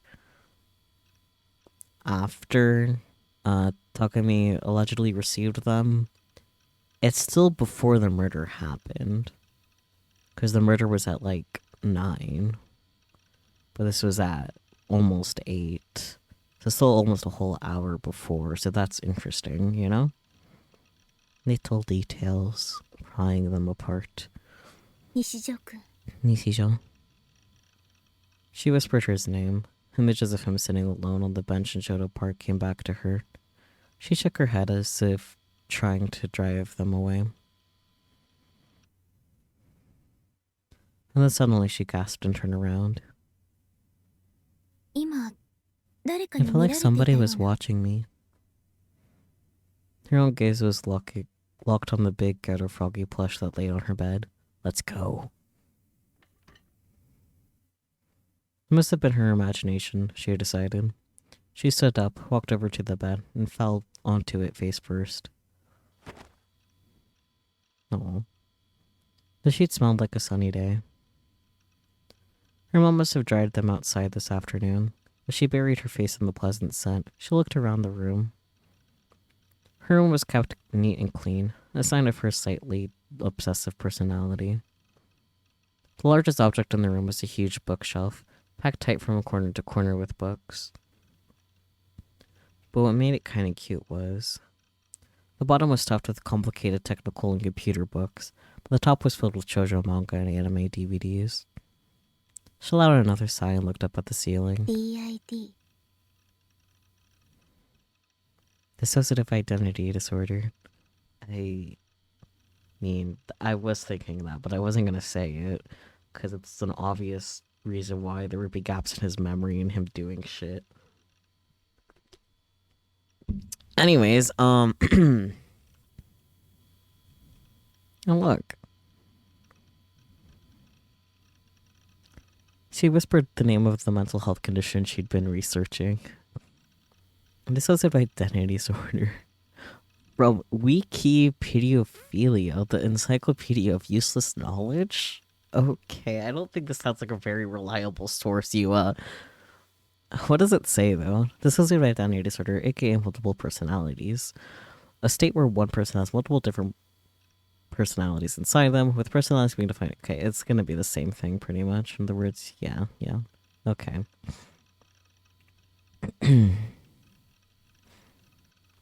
She had an explanation of it pulled up on the monitor. 辛いんですね It's painful, isn't it? She gave the stuffed ghetto froggy on her lap a tight squeeze and thought about Takumi. でも But 私 and then her expression went blank. She gritted her teeth hard.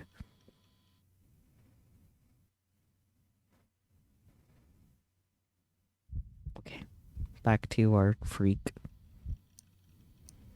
Miku.mp3. Wait, I want to know what Miku.mp3 is. Wait, there's also Miku.jpg. Can we look at these things, please? No? I want to know. I want to know the Mikus. You could keep your arrow.jpg to yourself, but, like, I want to know the Miku. And the Miku.mp3. Anyways. Panting. It hurt to breathe. All I was doing was looking up some stuff on the computer, but I could feel my heart pounding far faster than normal. The sensation that something was watching me just wouldn't go away. It was still restraining the urge to turn around, but I wouldn't be able to do it much longer. Who the hell are you? Stop sneaking around my damn room! I yelled out to something. Was this something the demon girl? No way. Right? Was she watching me with some kind of demonic psychic power? Like clairvoyance?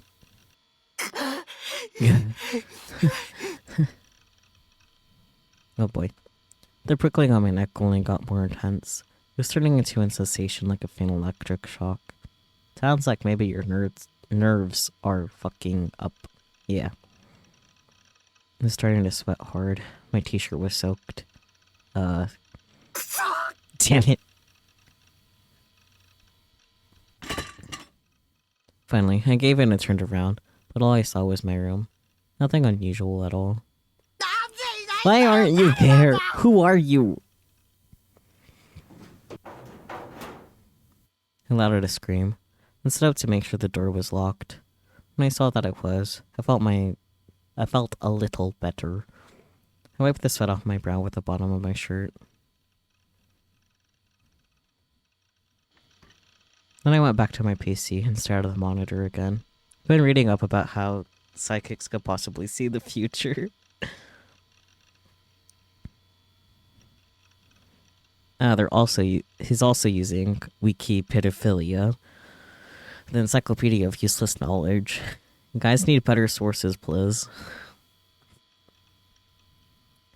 Let's see what it says. The ability to see the future before it happens, future sight. This is distinct from the ability to predict the future, where one lays out what they think will happen based on the information they have at hand. There's no scientific proof that it's possible to see the future. Different people manifest this ability in different ways. Some see the future in form of flashbacks, and others see it in prophetic dreams. Psychics, fortune tellers, and ancient prophets are all said to possess this ability, but con artists often claim to have it as well. When I was a kid, I was absolutely sure that powers like that existed. To be honest, I still kind of believed it. And that was the reason. It immediately thought that the image the demon girl and Shogun sent was from the future. Why I felt like I had to look it up. Maybe there were psychics who could see the future everywhere, and I just didn't know it. I'd done something kind of similar when I was a kid with a bus accident, so I couldn't be sure it was impossible, right? But the more I looked into it, though, the more it all seemed like a bunch of bullshit, either occult stuff or magic tricks. There wasn't any scientific proof that they existed, but there's no proof that they didn't exist either. You'd think there'd be at least one solid lead.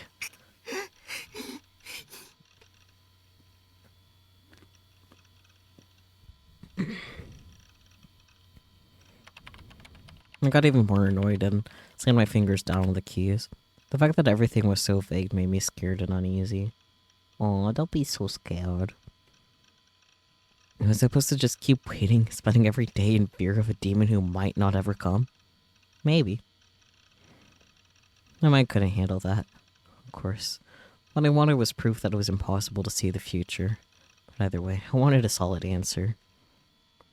My last hope was that chance occult board. That place was filled with useless trash, lies and fakes, but sometimes there was amazing info just lying there. I opened the page for that channel, trying to stay calm. I went to the occult board and ran a search for future sight. And then... Future sight and prophecies. Phantasm General, New Gen 4383. Half-assed prophecies about Japan's future. Number of guys who wants Fest's the psychic princess to step on them. Talking about Fest's prophecies, Phantasm. Phantasm haters thread 11. What do you guys think about Phantasm songs? Phantasm are murderers who fake prophecies? If you really had a prophetic dream post here, going to hear Fest's prophecies offline. There's a surprising number of hits, about 30 actually. Was it a popular topic on that chan these days?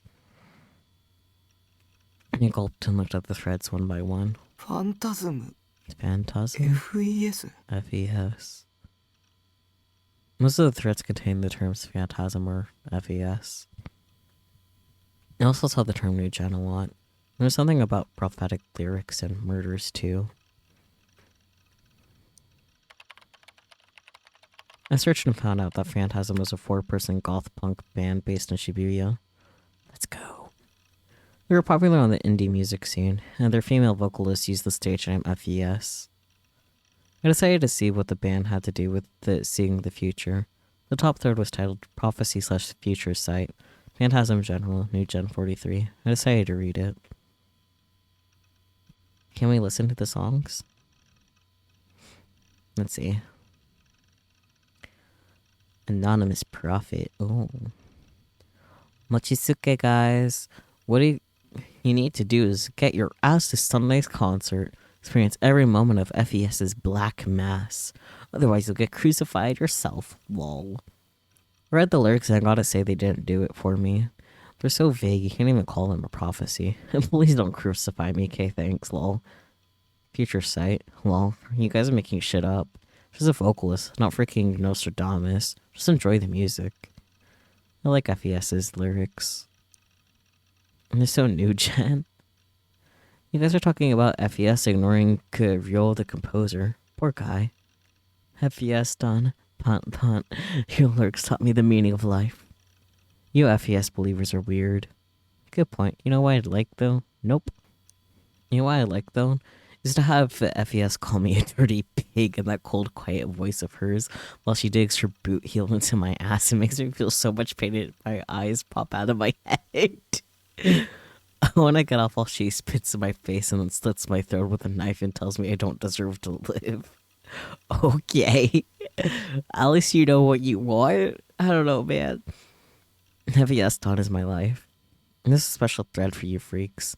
Also, FES is my wife. Don't bump this thread, shitface. Is this what you mean by the new gen prophecy? Followers guided by the light of the moon. A path of illusions that lead to this place. The shouts soon turn to silence. Feeling peace as you fall, two hands clasping in the wind. I'm anti-phantasm, by the way. Their fans are scary, lol. It's like they're all brainwashed or something. The fans are a little scary, yeah. They're down bad for real. Her fans are gonna murder you in your sleep, dumbass.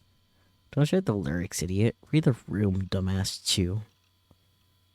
The lyrics were... Well, you could interpret them as referring to the group dive, depending on how you looked at it. And the lyrics had been published 2 months ago. In other words, they weren't written after the group dive. Does that mean they saw the future? Wasn't it just a coincidence? Or was Phantasm working with the demon girl too?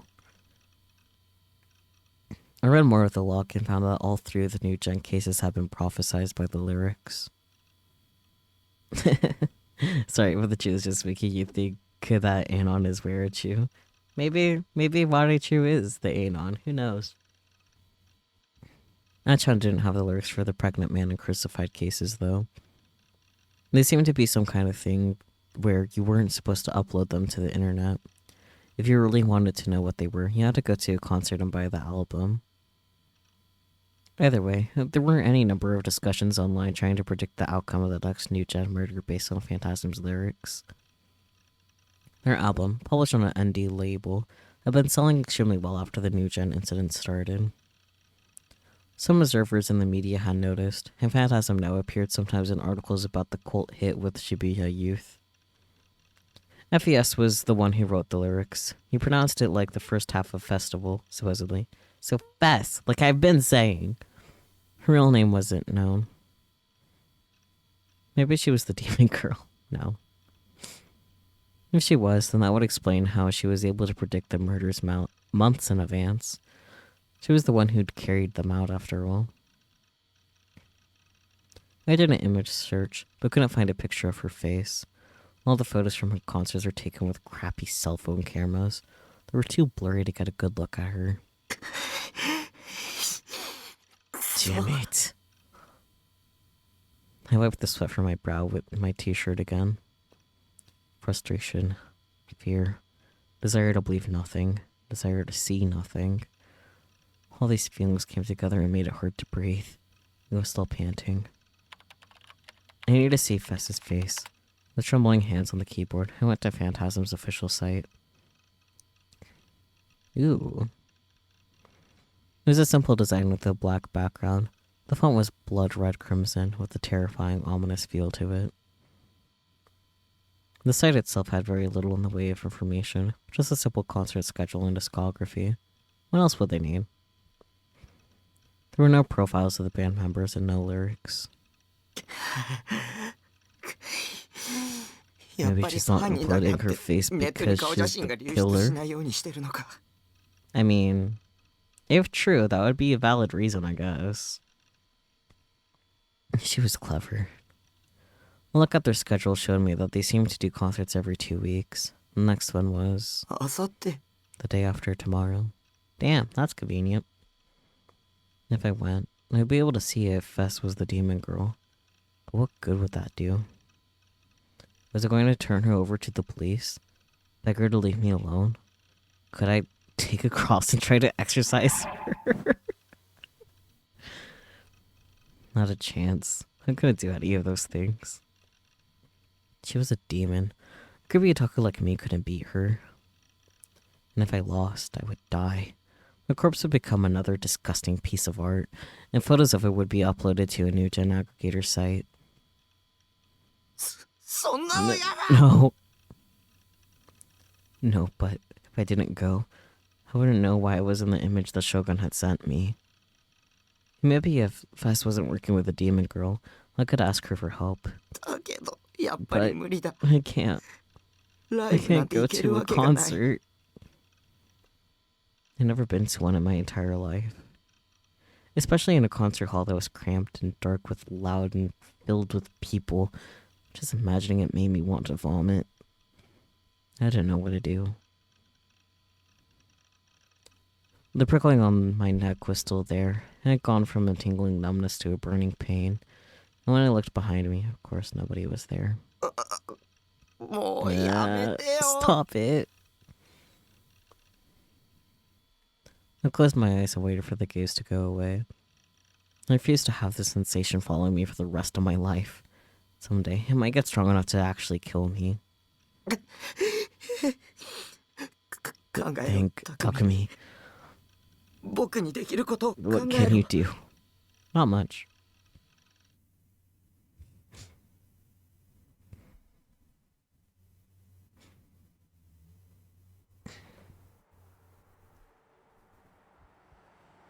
I hid myself behind a lamppost and stared at a club called Gigantes. In the end, I spent the whole day thinking and worrying about it before finally deciding to go. Gigantes was in a distinctive red brick building near the Shibuya train tracks. Its exterior was lit up in a way that made it feel old, like something that would have been popular in the 70s or 80s. I had no idea there was still a place like this in Shibuya. It was just 5 minutes from the station, but there were barely any people around. Sometimes I could hear a train passing above. Vibrations from the loud noise would shake the lamppost I was hiding behind. Until a moment ago, there had been a lot of people out front, wearing outfits that could be easily mistaken for cosplay. Well, maybe not a lot of them. It was surprising how relatively few of them there were. For all that talk on the internet about Phantasm, there were probably only 100 or so people here. They were all inside now. The concert had started. The sound didn't reach the outside though, so it was still dead quiet.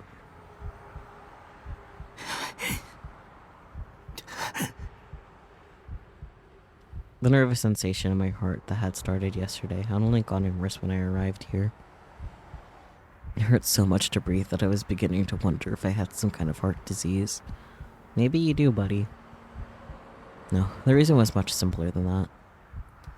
It was dark around here. The demon girl or her servants could be lurking anywhere. I was desperately scanning the area around me, looking for anyone who might be about to jump me.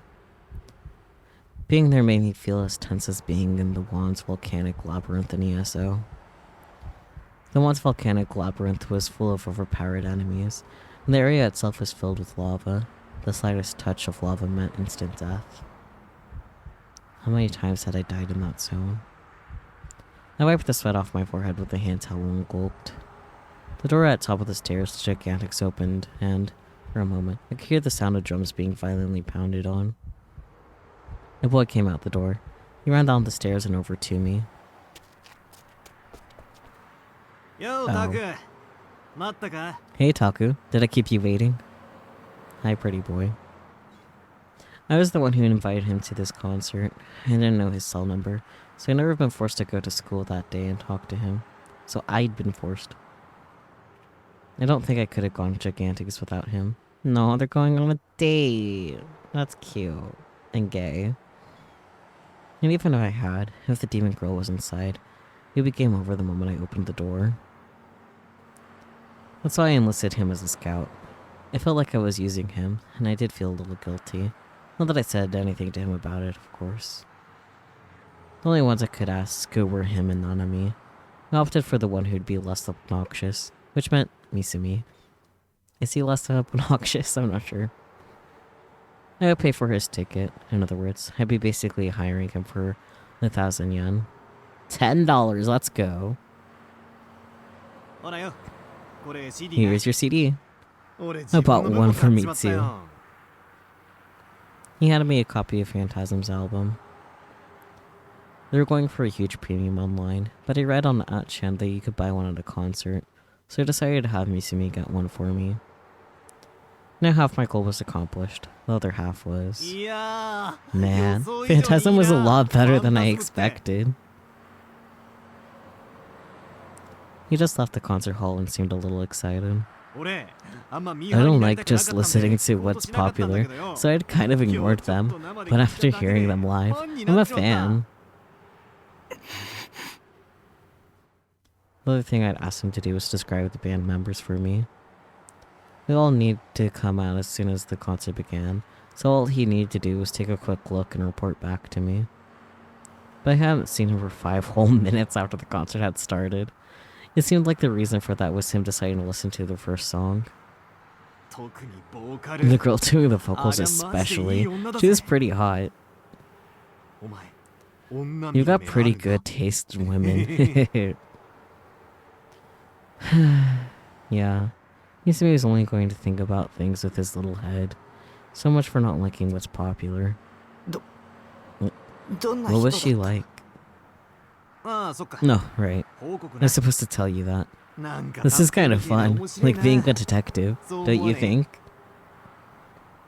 He grinned and began to describe Fess to me. Her hair was cut short. Huh? That didn't match the demon girl at all. Did that mean Fess wasn't the demon girl then? No, wait. It was too soon to be sure. You could always cut your hair or add extensions if you wanted. She might have been in disguise when I run into her at the murder scene.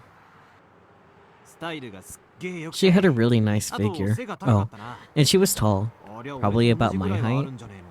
How tall are you, Misumi? Tall. About Misumi's height? Misumi's height wasn't much different from mine. Fess was about 170 centimeters tall. Pretty tall for a girl. Peachy! Peachy. About your height. Wow. Fascinating. But if they're also around that height, they're kind of short for men. Kind of short for high school boyos. Oh well. But when I run into the demon girl, she hadn't seemed especially tall to me. My memories weren't really that clear, but she seemed to be shorter than I was. Another thing that didn't match. Misumi small, real? I mean... I'm not sure I would classify him as small, but shorter than average. What else? She had this sense of Inui about her. Her voice was kind of cold and quiet. Sort of a whisper, you might say. Her boobs were pretty big, I guess. Yeah, that checks out. Of course you would mention that. Say Inui like on me? I just went with the way I heard him say it, to be honest. On we. We. What does that mean? I don't know that word. Her goth punk outfit was pretty hot though. I never really considered that sort of thing, but I like it. I like it a lot. Of course.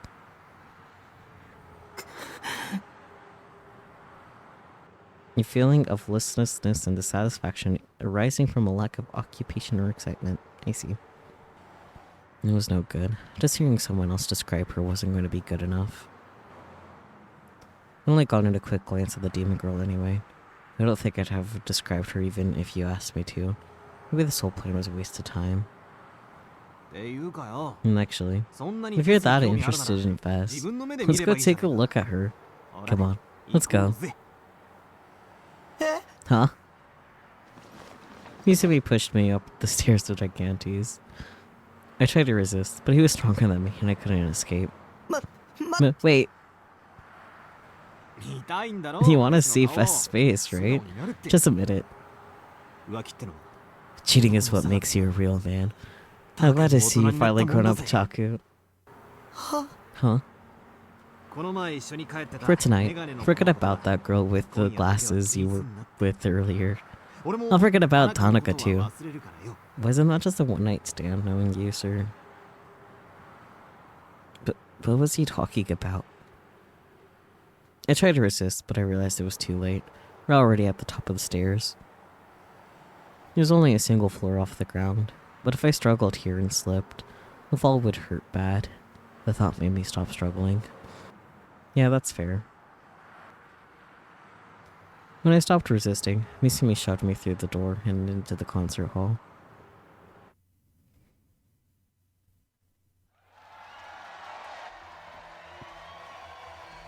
When I went inside, my ears were assaulted with a wave of sound. I never experienced anything this loud.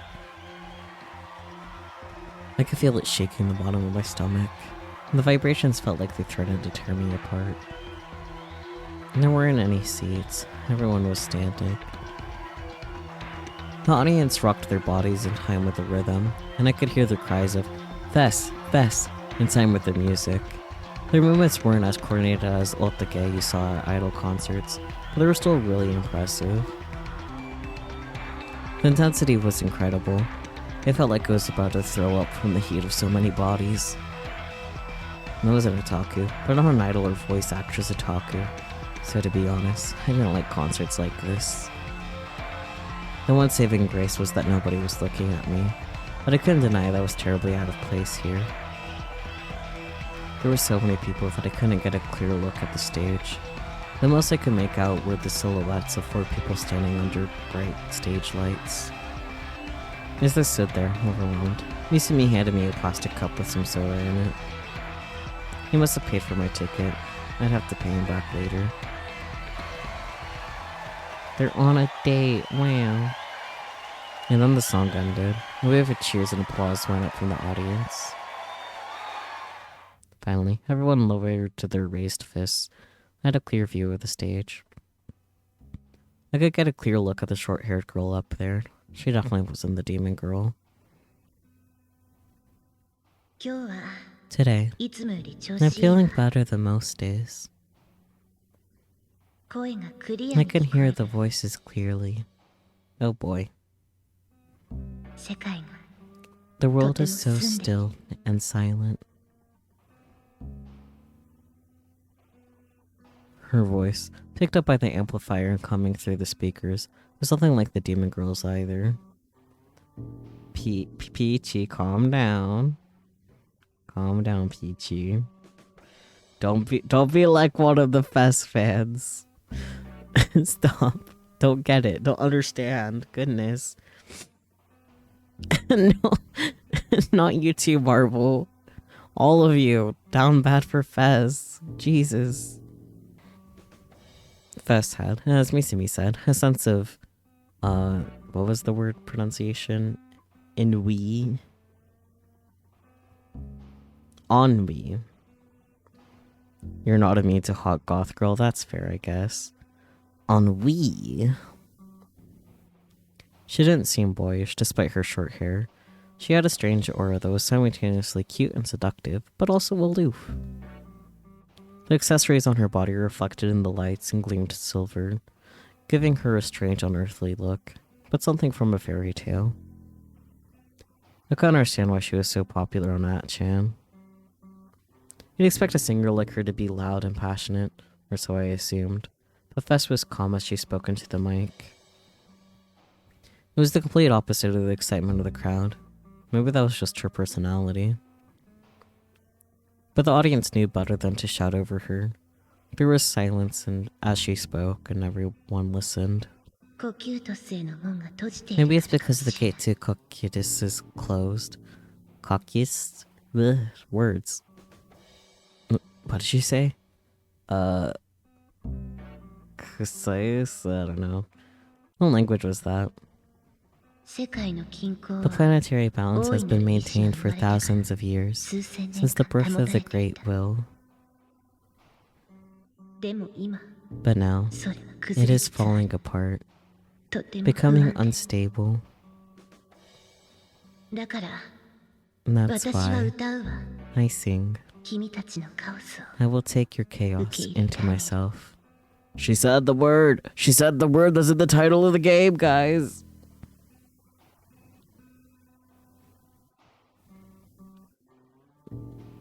It's like Citus, but with more co. Okay, so Citus.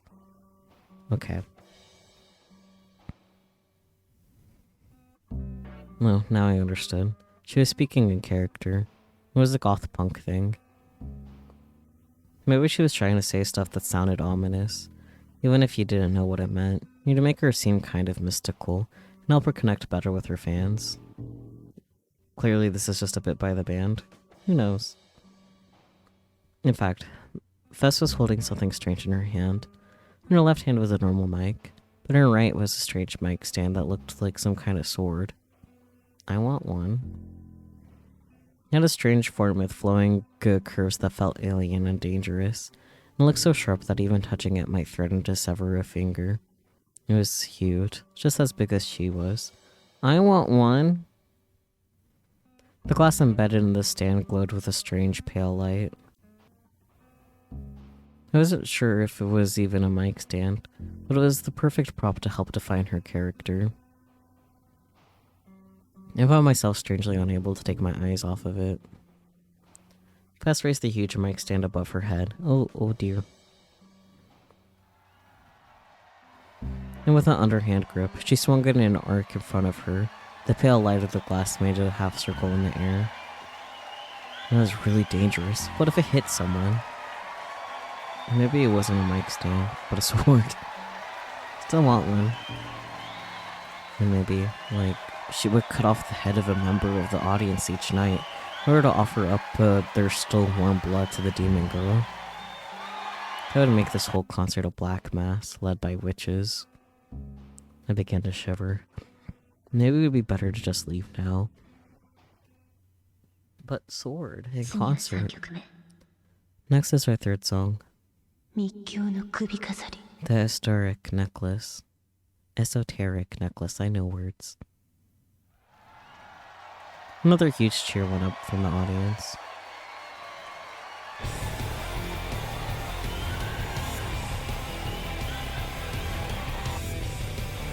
Yeah, that is just a whole ass sword. I want it. Gimme. Gimme, gimme, gimme, gimme, gimme, gimme. The members of the members of the band all began to move at once, and a flood of sound hit my ears again. I felt like it was going to destroy my eardrums. How did they all keep from going deaf? I looked to my side, and Misumi was having a great time, raising his fist to the rhythm along with the rest of the audience. The intro ended, and Fess began to sing, and the lyrics made me freeze.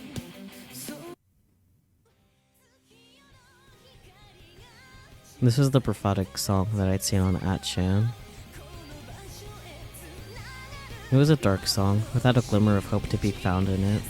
Maybe it was partially the lyrics too, but the melody felt almost religious.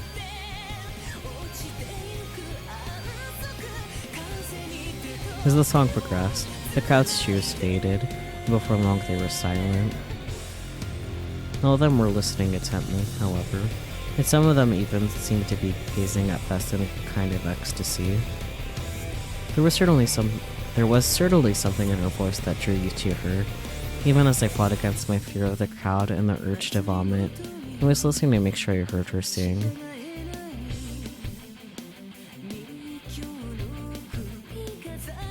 Somehow, the temperature of the room seemed to drop to below freezing in an instant.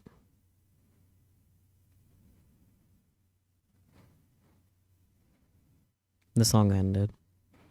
Fess looked down, her body swaying from side to side, immersing herself in the last seconds of the song.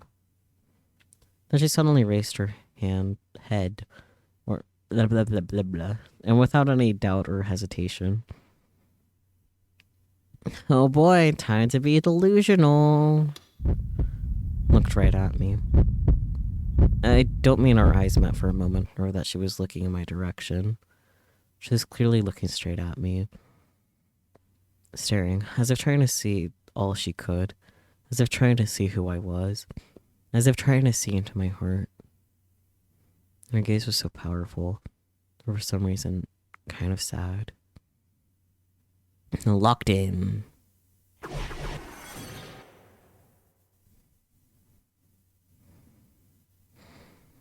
Next thing I knew, I was walking slowly on top of a roof somewhere. The wind was strong, and the rain was crashing sideways into my body. But for some strange reason, I didn't feel cold. I recognized this place. I've been here several times. That's right, this was the school's roof. I looked around. There wasn't much to see up here, and the rain made it hard to see anything at all. The whole place didn't feel real, like the world itself was blurry here. Dots. I was looking beyond the fence surrounding the roof. Fess was there. She was soaking wet and facing me from the other side of it. She had the same look in her eyes she had during the concert. She was looking right at me. The sword-like mic stand was still in her right hand. The wind blew up from below, rustling her wet hair. If she lost her balance even a little, she'd be sure to fall. And if she fell from the side, she'd die instantly. Just looking at her made me feel weak in the knees. But Fess was standing up straight, seemingly not scared at all. She looked at me with sadness in her eyes. Her left hand, the one that wasn't holding the mic stand, reached out toward me. "Jump with me," she seemed to be saying.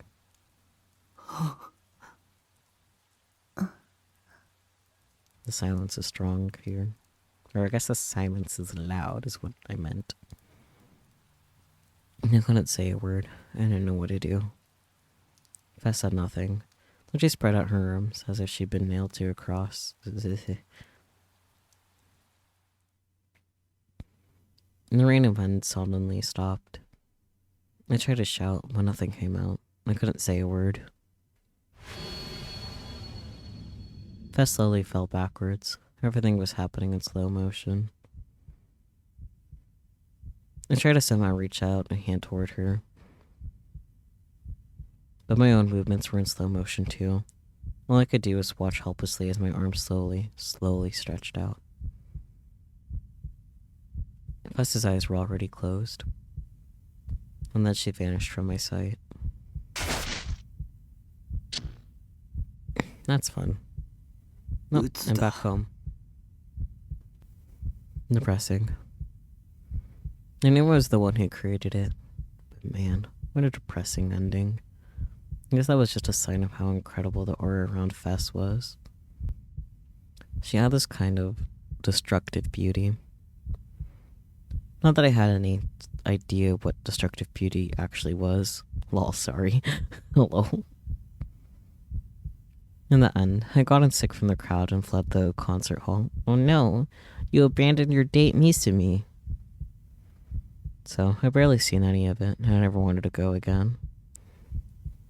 Now then, time to play some ESO and forget that depressing delusion. ESO was my life. It was a place where I could feel at home, a place that would help me forget all the awful things that happened in reality. Inside ESO, I could forget all the bad things that happened. I ceased to be me and became Nightheart, free to travel as I wished in Baselard. But today, Nightheart wasn't doing so good. Of course, I knew it was my fault. The problem was with my own judgment and reaction times. But I was failing at things I could normally do easily. I was playing to make myself feel better, but I was just feeling worse. What the hell is your problem? I'm gonna delete you, damn it! I knew it was my own fault, but I still yelled at Nightheart. Damn it all! You're pissing me off! I tore out my hair and kicked the exposed metal plating that formed the wall of my room. After working out my anger, I sighed and leaned back into my chair. I stared at the monitor, only half paying attention to what was on screen. Nightheart was no longer under my control. He was standing at the entrance of Shangri City, facing in a random direction with his back turned to me and not moving an inch. I always fought the enemies like this, with his back to me. Nightheart's expression points were maxed out, of course. Oh, experience points. My bad, I don't know why I said expression. 僕の経験値って How many experience points do I have, huh? Yeah, the old style computer. It's from 2008, like the game anyway. Not like the in-game game, like the actual game that we're playing. Had the person named Takumi Nishijo grown at all since I started ESO? No, since I even been born. Have I had? Why was it so hard to talk to people? I was like living a life that was one step away from being a total hikikomori. If I didn't log in for a few weeks, would Nightheart become a hikikomori too? Whose eyes are those? For some reason, as I looked at Nightheart's back, I remembered those words. I started to wonder what Nightheart did when I wasn't controlling him. Not much, I'm pretty sure. I kept my hands off the keyboard for a while, eating my stale chips and watching him. Not stale chips. もしナイトハルトに自我があ And るとし Nightheart た had ら an identity of his own. He'd be walking tall through the city of Shangri, head held high. He was a hero, and everyone loved him. Oh boy, another delusion already? ナイトハルト Hey, Nightheart. I'm always 僕は watching い you. つでもお前を You 見 know. てるんだぞお前はそれに気づいて Did you ever notice?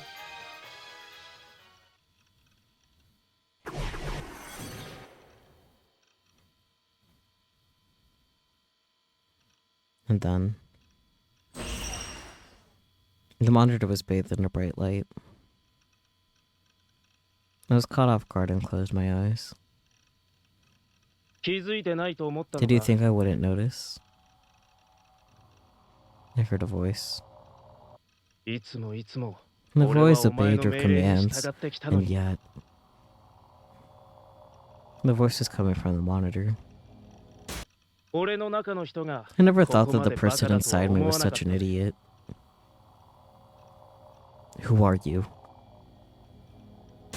I opened my eyes. The light a moment ago had blinded me.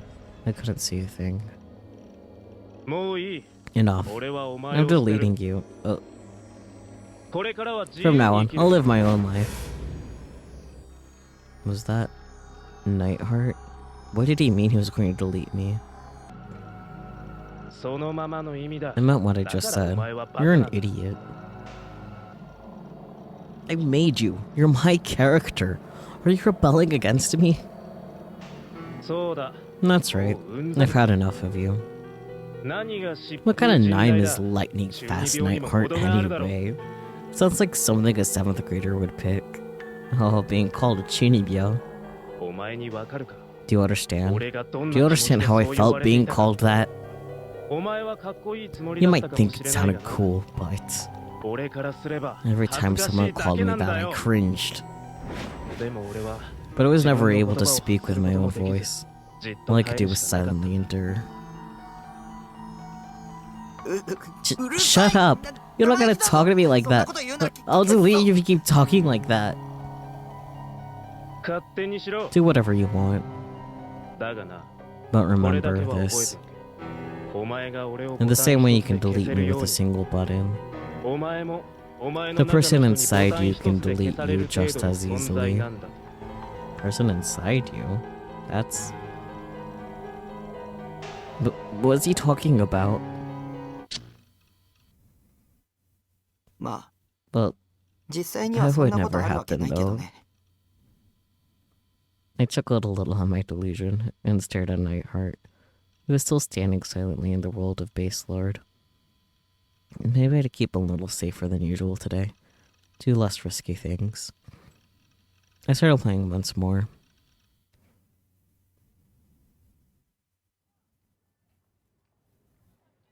I'll just tell it just as it happened.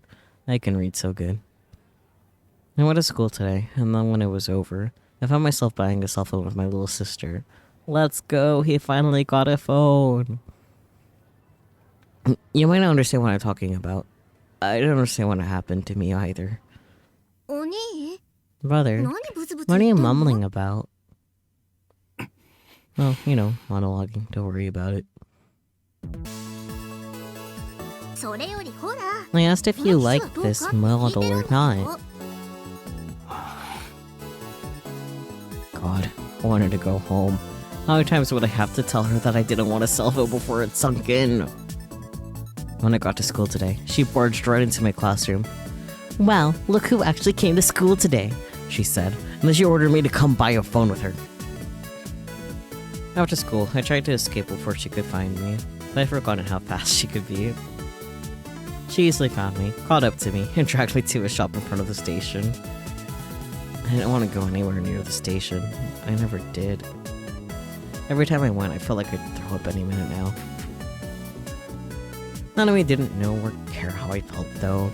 She was looking at all the different display models and muttering to herself. Ugh! And muttering to herself, I couldn't read so good. I couldn't understand why Nanami would care about what kind of phone I got. これ色が結構可愛い This has a じゃん cute color, い right? いと思うんだ I think it's a good one. She asked my opinion, and I gave the obvious answer. それっていい That one is fine. うんでも Hmm. な But you know, it may be a little too cute for you. Maybe it's not your type. I told her I was fine with it, but she didn't listen. Lost count of how many times I told her I was okay with whatever model she wanted. She asked my opinion, but didn't seem interested in listening to it. That was the problem with 3D women. お兄大丈夫 Brother, や are you っぱり okay? 人の多さにやら Are れ there ちゃっ just た too many people in here for you? Aww, she's aware. マクディで休もうか Want to rest at MacD's? MacD's? You want me to go into a fast food chain that's full of dokyuns? That'd be even worse than this place. I furiously shook my head. そっか Okay, じゃあな I'll る try べ to く pick 早 one め out に for 決め you る as fast as I ねで can も then. ちょっと迷っちゃ I'm って having てさ trouble deciding though. I sighed and decided to leave her behind so I could go home. She was staring intently at the rows of cell phones, which gave me an opportunity to slip away.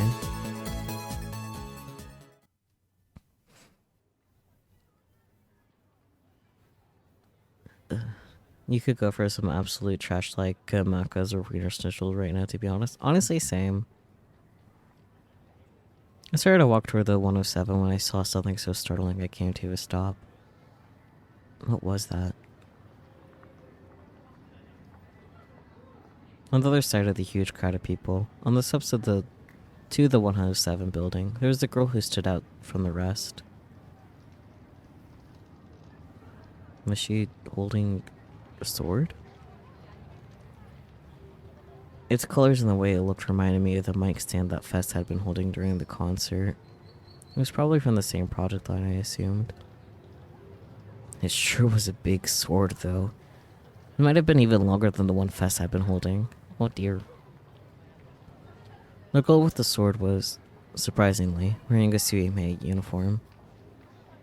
From this distance, I couldn't make out her face. Even though she was holding something so huge and attention-grabbing, she was standing there calmly as she looked down at the people below her. It must have taken a ton of courage to do that. I was really impressed, seriously. Carrying a huge toy sword like that in the middle of Shibuya, was that incredibly embarrassing? That sword was probably an accessory for some new anime cosplay. And of course, I kept an eye on all the new anime that's coming out. Was there anything with a sword like that this season? Had I missed it? There was no way I would ever be able to carry something like that through the middle of Shibuya, but it was really a sweet sword. I kinda wanted one. So do I. I wonder if they were selling them in Akihabara. Maybe online? お兄 Brother! I suddenly took a heavy blow to the back. I almost took... a heavy elbow to the back. Almost crumpled to the ground in pain. I turned around to see Nanami looking at me, arms crossed in anger. もしかして Were you trying to run away? Maybe. あ 確かに Sure, maybe it was taking a little too long to choose a phone for you.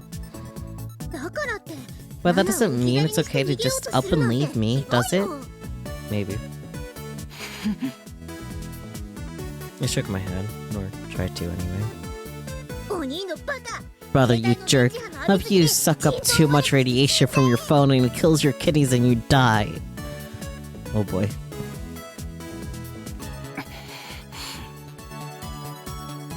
What was she talking about? 一生懸命お兄 I の feel like an ために idiot 選んだ trying って so たま hard to だ find the right バカ phone だ for you. こうなったらもう適 I'll 当 just に決め decide る right now お then. 兄なんて You can just have the same 同じ口で phone I 十分だ do. Wasn't that your plan from the beginning? She got me by the arm, hard. 本気で今日契約するんだ You're signing the ね contract for it today, それまで okay? 絶対 Until it's done, 逃が I'm さない not letting you get away. わか But ったよ fine. 話 Just せ let よ me go. 分かったならさっさ Good. と来て Come on. I had no idea why this was such a big deal to her. She really was an annoying little sister.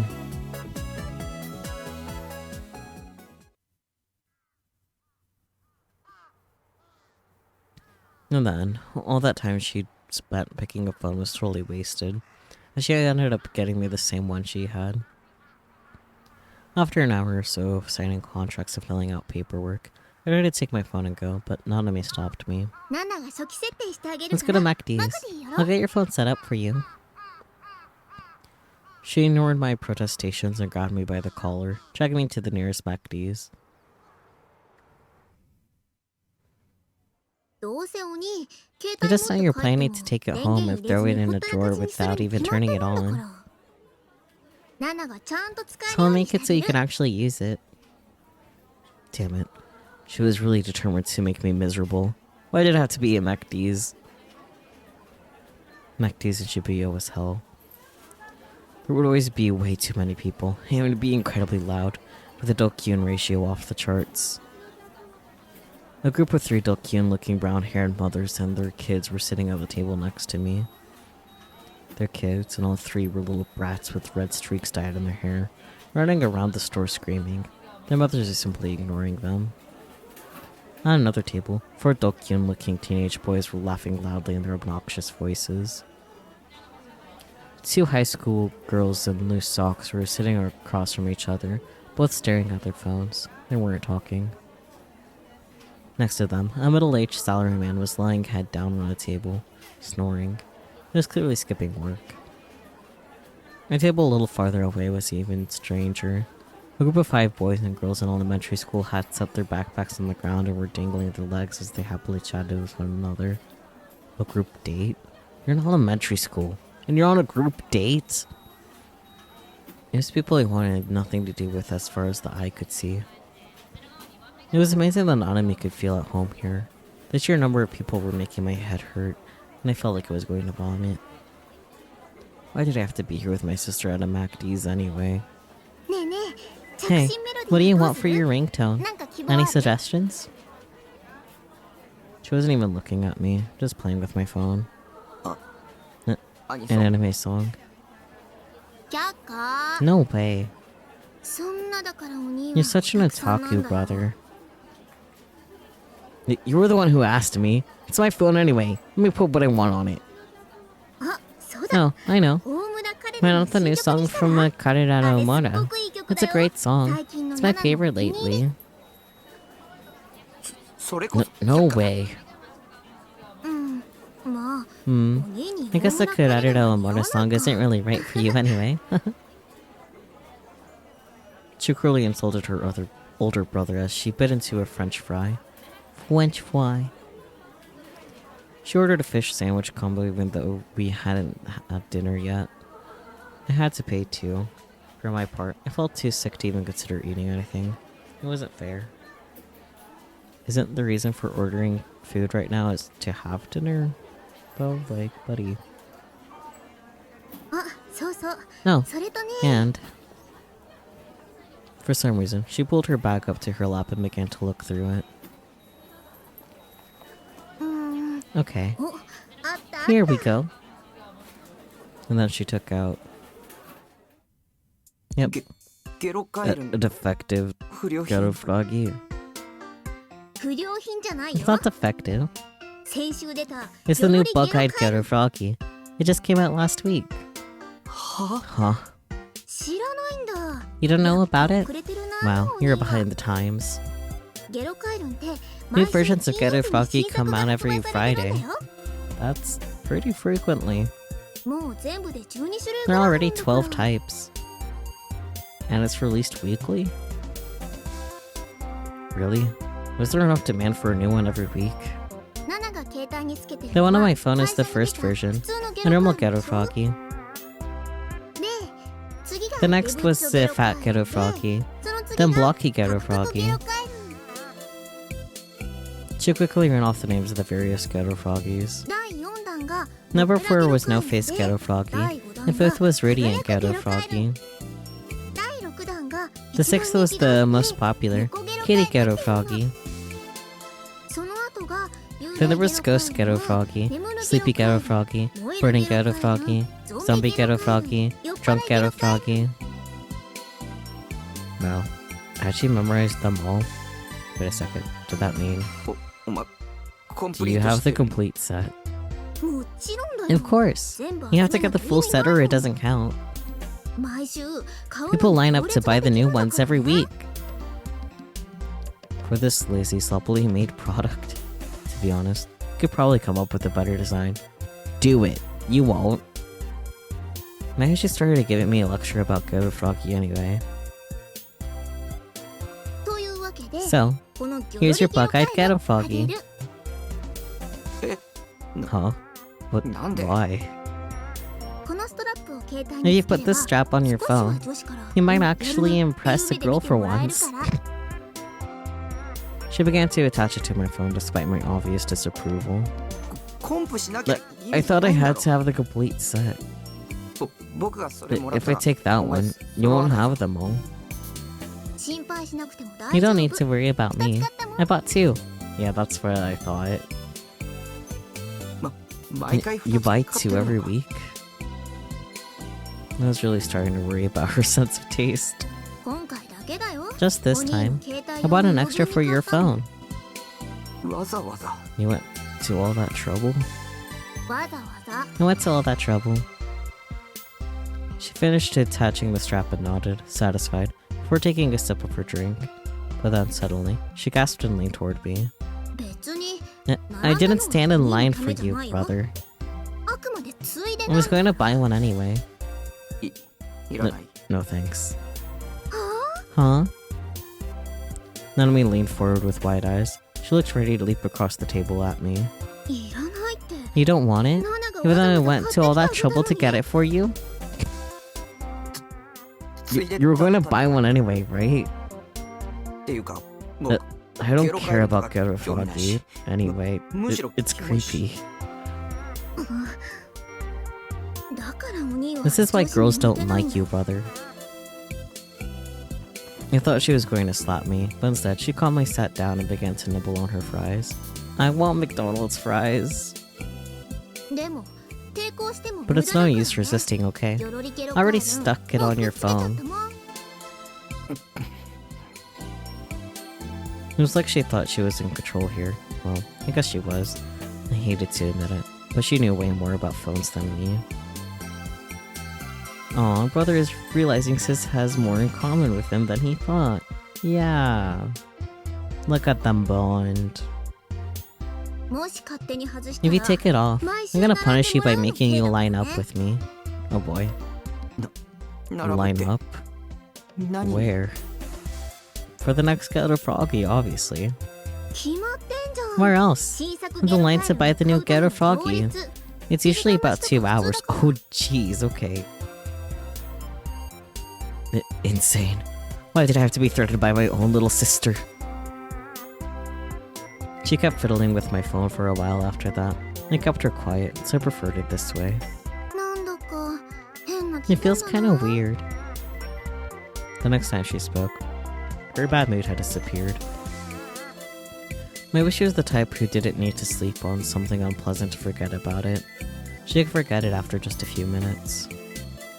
What an easygoing personality she had. In a way, I was jealous. うん。 Yeah, 変だ it よ。 is weird. お兄とこうして二人 It で feels 出 like か it's ける been のって forever since the two of us went anywhere. いつ以来かな。 I wonder how long よ it's く思い been. 出せない I や。 can't remember.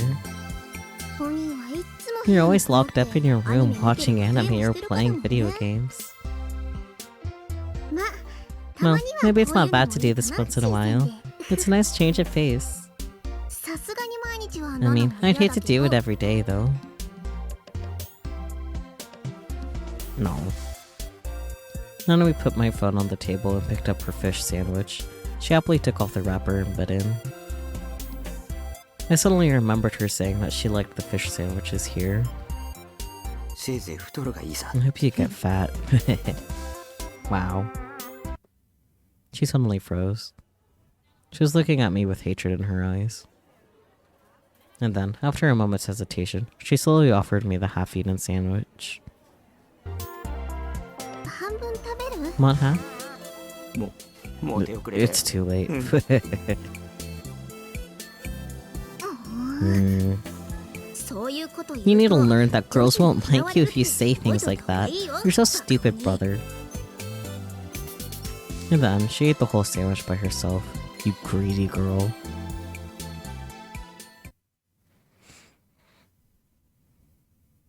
Oh boy, a homeless person with a sign.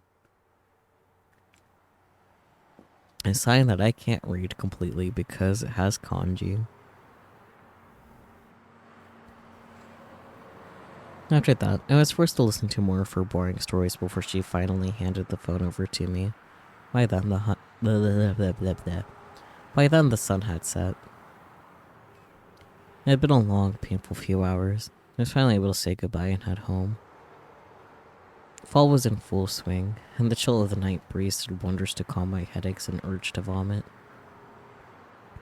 Being in a crowd for a long time always made my head hurt and made me want to throw up. I wish Nanami would die. Not literally die, but, you know. We've been over this before, dude. Yeah. She only cared about herself. That is not true. She had absolutely no idea how much the things she was doing were hurting me. I was sure of that. She's doing her best, and you're not helping. If I could have, I would have snapped the phone in half and thrown it into the nearest garbage can. It wasn't my money for one thing. Yeah, it was your dad's money, you fucker. If I did that, none of me would come back, with my parents in tow this time. They just tell me I had to buy another one since the first one broke. Yep. First, you know, my impulse to destroy the thing. Why is this dude always victimizing himself? Like, come on, take some responsibility for your own emotions. Because if he did that, then he'd be somewhat reasonable, Relix. Time to just go home. Go home and play some ESO. The stress had been really building up for over these past few days. I hope my peaceful daily life would come back soon. Oh, I'm not sure about that, buddy.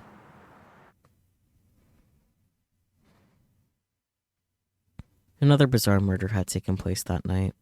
The fourth New Gen murder. I was playing ESO when Grim, as usual, came to tell me.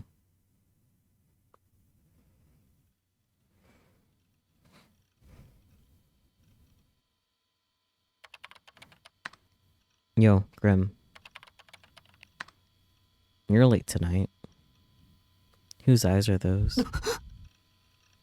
Gasp. For a moment, I couldn't believe my eyes. How did Grim know those words? My fingers were shaking on the keyboard. I didn't know what to say. It was all I could do to keep my eyes on the monitor as he typed. The fourth Gen murder happened. I've been watching the festival. Shippy is going nuts, man. This one's the craziest of the lot. All the blood was drained from the victim's corpse. They found the body in Inashakara Line station toilets. What happened to the body is just messed up. All its skin turned green. Scary. Super scary. I still don't believe the guys who say something occult is going on are right. I didn't get to read the last message. No! I bit my lip in front of the computer. I came close to imagining it in my mind, but I managed to shake off the delusion. I took a sip of soda to calm myself down. I will take a sip of soda because I want to.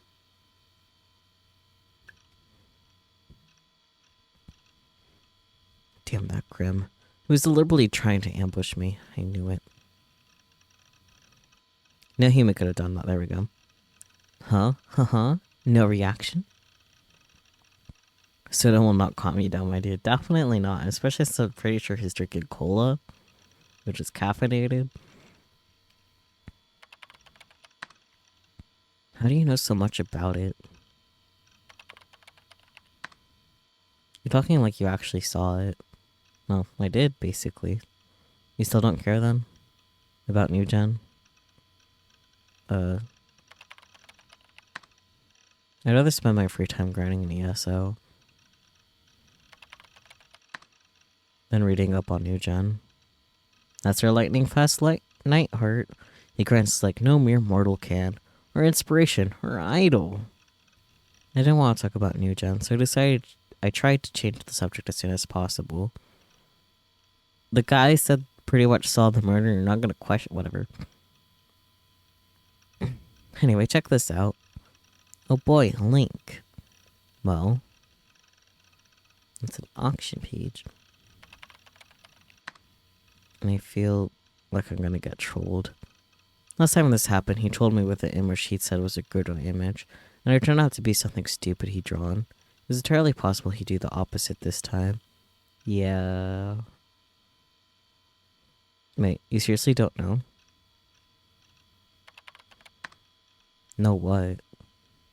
You're actually just that far behind everyone else? Shut up. So, what is it? What if I told you your beloved Seraton was involved? Really? Then I had to look at it. Well, it looked like some kind of auction site. It probably was a mental browser crash or anything bad like that, right? I clicked on the link, a little excited. There's a shortage of type B blood. Is someone The body was drained of all its blood. Did the person have type B blood? Are they selling it? What the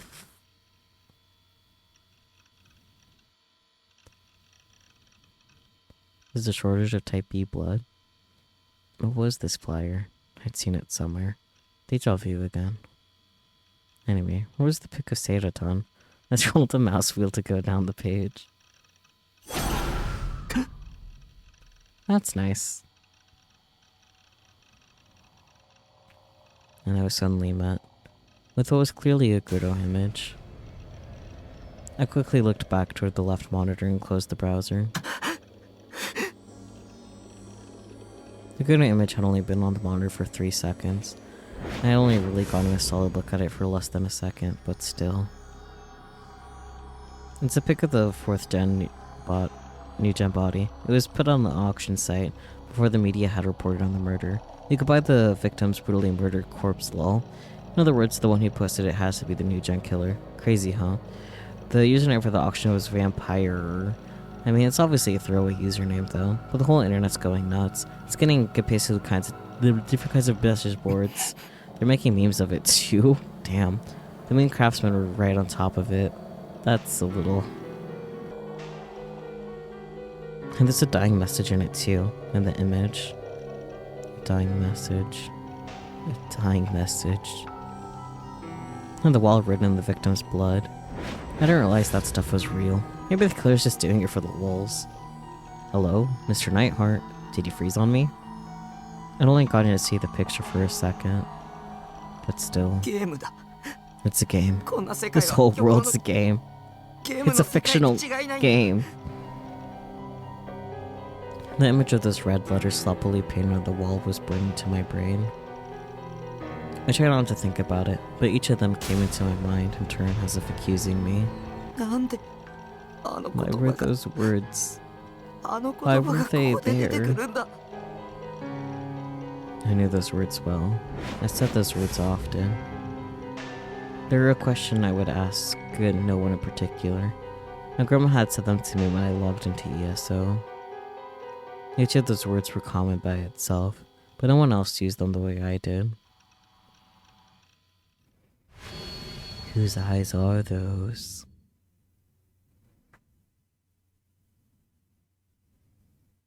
Oh, there we go. And that's it. That's chapter 2. Yay! Whose eyes are those, guys? Sonome no dare no me. Those eyes are. Connection terminated. So true. Well, what exciting times, right? That was wild, as usual. Yep, of course. But hey, we finished a chapter in one go this time. Look at this. And I'm also not dying. I'm not absolutely perishing. So that would help with reading. Meow. Meow. Meow, meow, meow, meow, meow. Very intelligent thoughts, I know. I don't even have anything intelligent to say about what happened. It was just a lot. Man, do I have any thoughts about what happened? I don't think so. It was a lot, but it was also pretty straightforward for the most part. Yeah. Do you guys think Takumi actually has DID, or do you think some other shenanigans are happening? I think some other shenanigans are happening, but I guess him having DID isn't totally out of the question. Especially since he was diagnosed with PTSD before, like, middle school. You definitely think there's more going on? Yeah. Other shenanigans? Yeah. Well, thank you, lovely people, for joining me. I really appreciate all your support. We'll be back with chapter 3 of Chaos Head No One next Saturday. The usual. Yeah, that's pretty much it. I'll catch you all next time. Bye-bye.